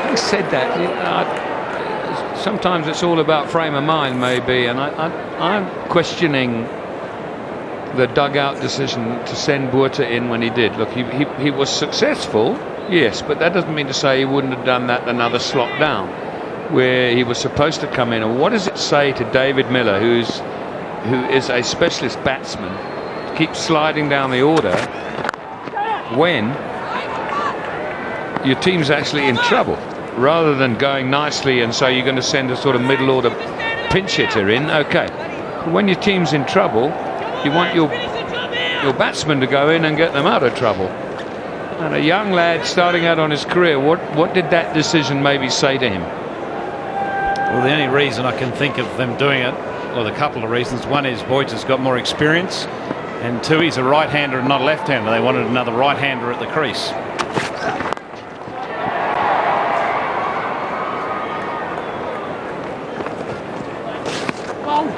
It is difficult. It's hard enough as it is as a young player trying to make your way in whatever form you're playing. And, it's nice to be able to get as many opportunities, whether that's balls faced or balls bowled, as possible, to get that exposure, get that experience. It clearly is harder to bat in the shorter form of the game the further you go down the list. Players that bat at 5, 6 and 7, it really takes time to adapt to those roles. Difficult time to bat. It's nicely worked away. And Misfield. That's one each to each team. Morkel did that down there for South Africa. Exactly the same corner, 99 for 7. That doesn't look too bad, other than South Africa is 7 down as the green worm starts to join the yellow worm. But look at that last between the 18th and the 20th over. Whoa, there's an Everest to climb, if ever I saw one. Yeah, it's a racing snake, it's not a worm.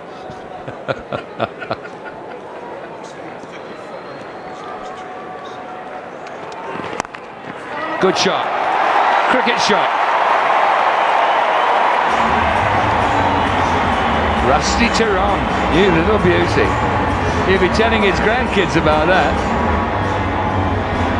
It's right in the slot. Dougie Bollinger coming back around the wicket. Nice and full, and Theron just giving himself just a little bit of room to free up his arms. He's a strong lad. He got every bit of this. Very still when he hit it. Half the secret. Nicked it. 4. No. Work for the third man. Good work. Well done.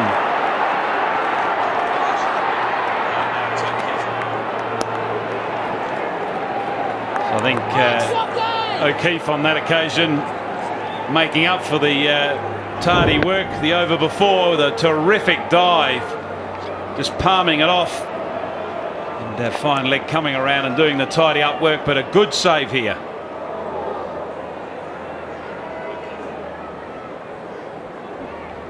Outstanding.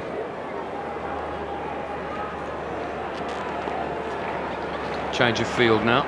People going back on the straight boundaries and fine leg coming up.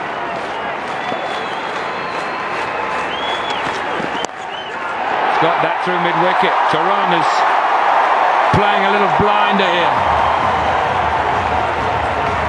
A little blinder. The required rate just now was 12.6. It's now 11.1.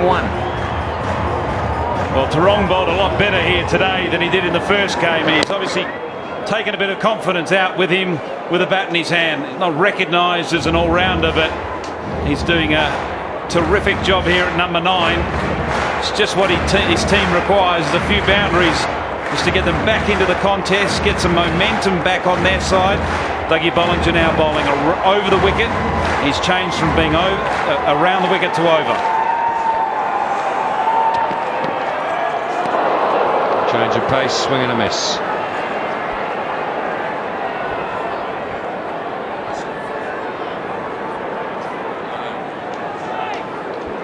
Rusty Theron has burst past his career best, which was 1 not out prior to this innings. He's now scored 17 off 9.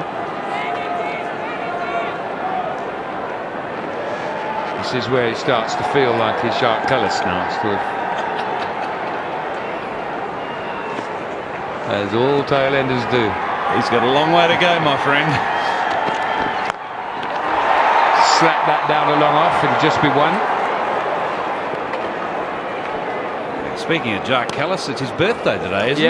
Yeah, we mentioned it earlier. What a player. Amazing player. You know, he's all forms of the game. He'll be a welcome addition to this South African team. And the 50-over competition starts.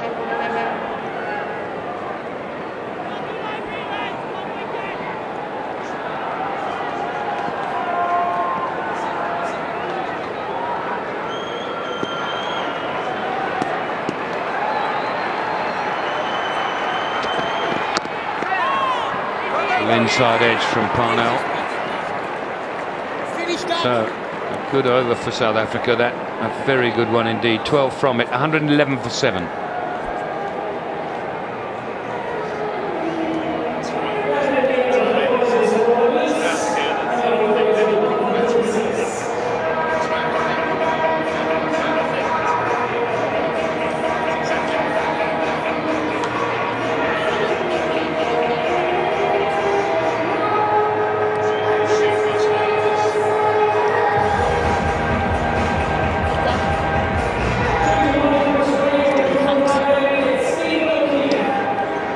One for 7, 3 overs to go. Australia, 147. They scored 35 in the last 2 overs. So the scores were just about dead level at this time. In fact, Australia were 108 for 6. Missed it. Big over this one, Tom. It is a big over. A lot of responsibility on young Stephen O'Keefe. Left-arm spinner. It's you'd think a little bit of a gamble by Cameron White. If anything, the tailenders tend to prefer to have slower pace. And he's hit that very well. He's hit that straight down the ground for 4. Parnell getting a real good piece of that and clubbing it down the ground. We hit that hard. Hit that. There was a sort of attempted caught and bowled, and the umpire had to take evasive action. Whack. Look at the ump go. Yeah, my point is the tailenders would rather see a spinner come on in this situation than someone with a bit of pace. If they get one big over here, they're really in this game. Well, they're in it regardless. They're definitely in it. 10 off 3 balls. Well, that's the problem the left-arm spinner has to the left-handed batsman, is that generally they're turning the ball into the left-hander, and he can easily hit through the line of the ball and hoik it leg side, which is generally their preferred side. It's not a big boundary square of the wicket here. Parnell getting a good piece of that.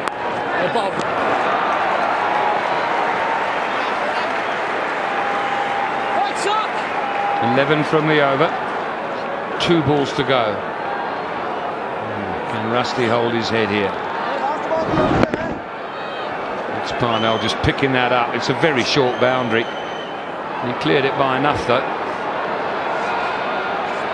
I suppose the decision for Rusty Theron here is, do I search for another boundary this over, or I just get off strike and get a 1 and let Parnell have a look at the last ball and see if he can find a boundary off that.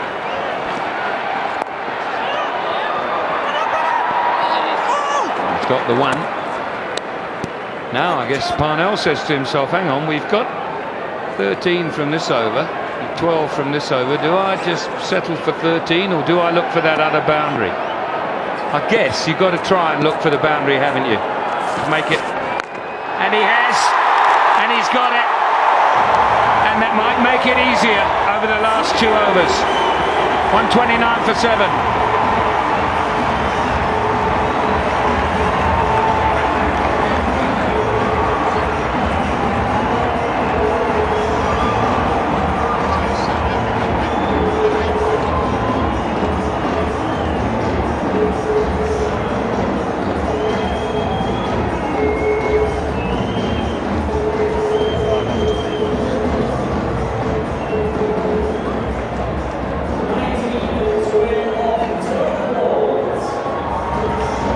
South Africa tripped ahead of Australia, so it'll be Cummins will be a go-to man. Now, who will the other one be? Will it be Hussey or Marsh? And Cummins bowled with the slower ball beautifully towards the back end of the innings in Cape Town. Hopefully these 2 batsmen have took cognizance of that to expect a change of pace. Who's going to bowl the last over here, Tom? It's a good call for Cummins to bowl this one. Try and make it easier for whoever has the responsibility. Absolutely. It's he had to bowl this one, if not the over before, to put the game totally out of reach. So big responsibility on young shoulders. Wide. That helps the South African cause. 18 from 12 balls required. Cameron White, the captain, going up to his young fast bowler. He's talking about what his game plan is. Is he happy with the field? He's going to make a change. Third man's going to go back. Fine legs coming up. Deep mid wicket comes into a squarer position, so good communication by the captain to his young fast bowler. And it's important that they do talk, particularly under pressure in this situation. Just be 1. Partnership moves on to 47, which is a record for the 8th wicket for South Africa.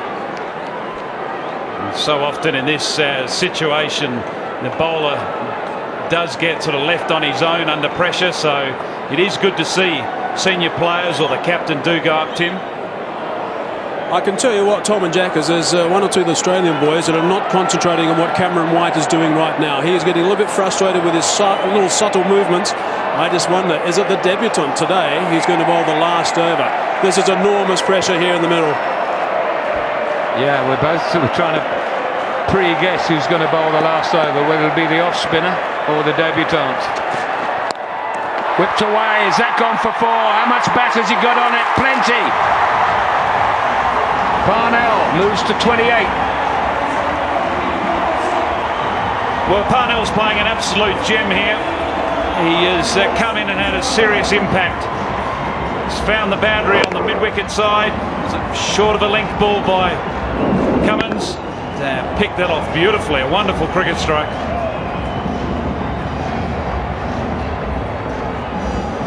And the 50 partnership comes up. 51 of 22 deliveries. South Africa need 13 from 10. Make that 12 from 10. Suddenly this game seems to be sliding away from Australia. Australia were in total control 2 overs ago, but it's down to some courageous, and you'd have to say smart batting by both Parnell and Theron. They've timed their assault perfectly.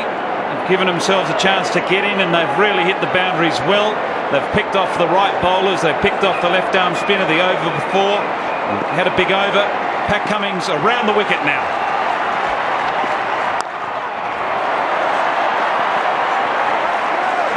Again, a smart bit of batting by Parnell, not looking to overhit, just taking advantage of the easy single on the offside.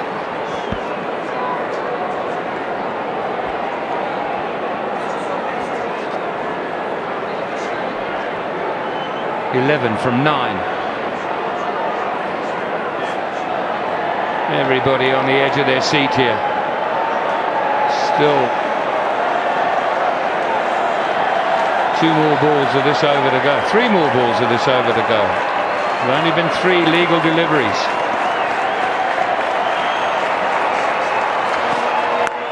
He's hit that! He's hit that out of the ground!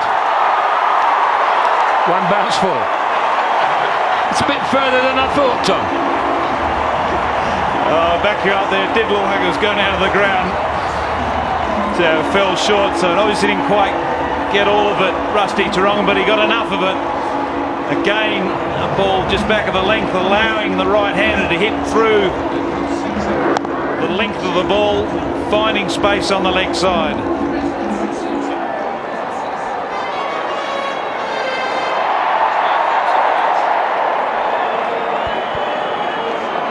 So 5 to win, 7 to win, sorry. 8 balls to come, so South Africa have found themselves in a commanding position. What do you do now, Tom? Keep trying to hit boundaries? Or do you change everything?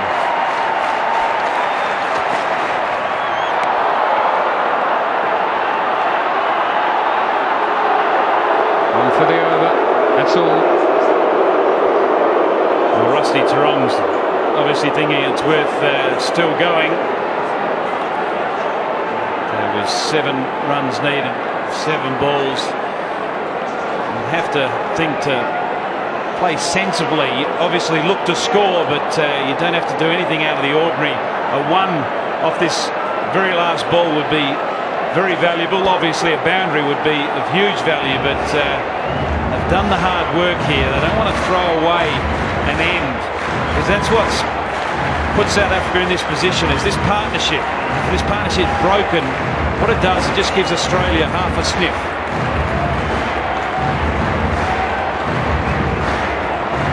Fielder's running all over the place now. Third man comes up, fine leg goes back.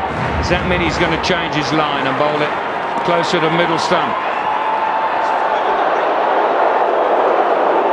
Now, well, the issue there was that one of the fielders was signalling to Cameron White, we've got 5 in the circle. We can still put one out. So what they've done is drop mid-off back now. So third man's in, deep back, backward points in the ring, extra cover and mid-wicket are all in the ring. And he's got it down for 1. That's all it'll be. A runner ball. 1 over to go. 142 for 7. 142 for 7. Required rate just 1 a ball. And it looks very much as if it's going to be the experience of David Hussey rather than the youth of the debutant, Mitchell Marsh, beg your pardon. That last little capture there, Cameron White was just talking to David Hussey about field placements, and I think his throwaway comment to David Hussey was, good luck, mate. Dave Hussey said, yeah, no worries.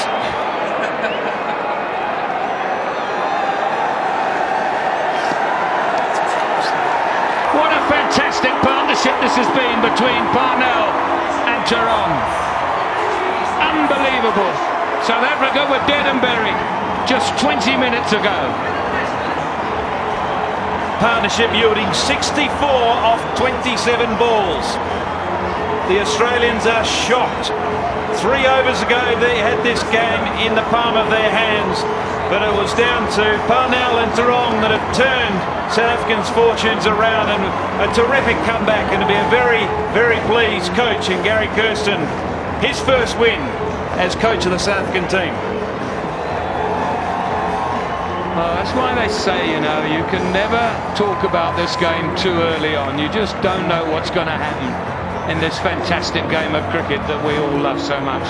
It just really is remarkable how situations can just jump up out of the ground. I mean, who would have... Rusty Theron has walked out there and played some fantastic cricket strokes, not just slogs, some fantastic cricket strokes, backed up brilliantly by Parnell. And it gave Cameron White, Tom, some problems at the end there. Who to bowl? Maybe did he, you know, when you sit down the post-mortem, do you sit down and say, well, should he have bowled so-and-so out, or should he have kept him back? Should he have bowled Mitchell Marsh a little earlier for more than 1, you know? I think what it did, Jackers, was expose the inexperience in the Australian attack, and they dearly missed Shane Watson, who normally bowls at the end of the innings for Australia. So he's a massive link that is missing in their formula, particularly the closing overs. He does bowl it very well, very full, and the Australians failed to do that. And certainly don't take anything away from Parnell and Theron, because we've been treated to a terrific partnership by a couple of bowlers that fancy themselves with the bat. You wouldn't call them all-rounders, they're definitely bowlers, but they're more than handy with the bat. And Theron hitting the winning runs there with a 6. And we've got an interview with Wayne Parnell.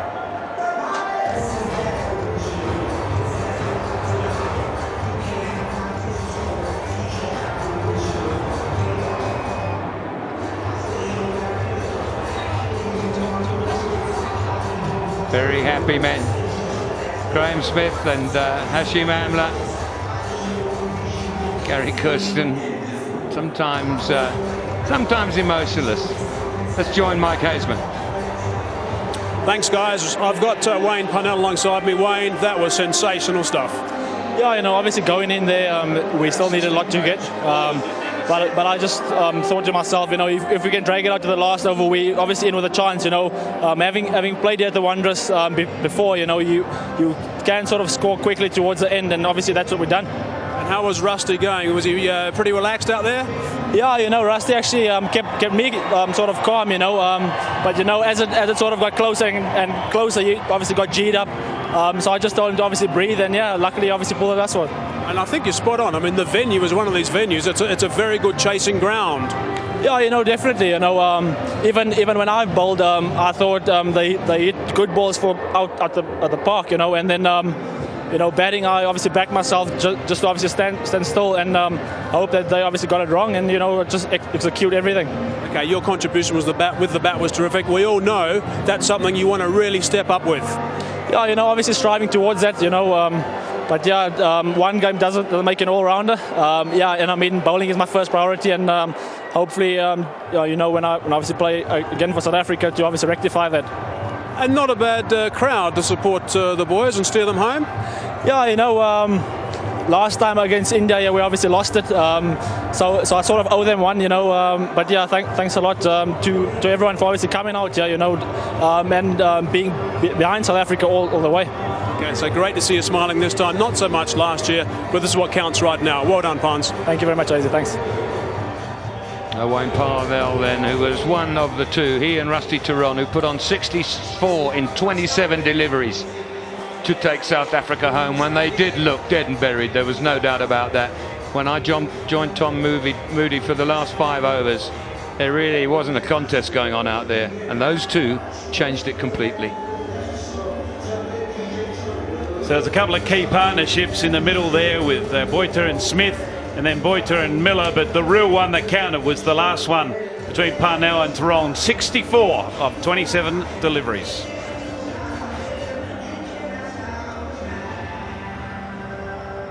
South African, the Australian bowlers stuck at it. Nobody really got any serious stick. You know, when you look down there, it was just at the end. Hussey went for 6 off his last ball, so that didn't help his figures.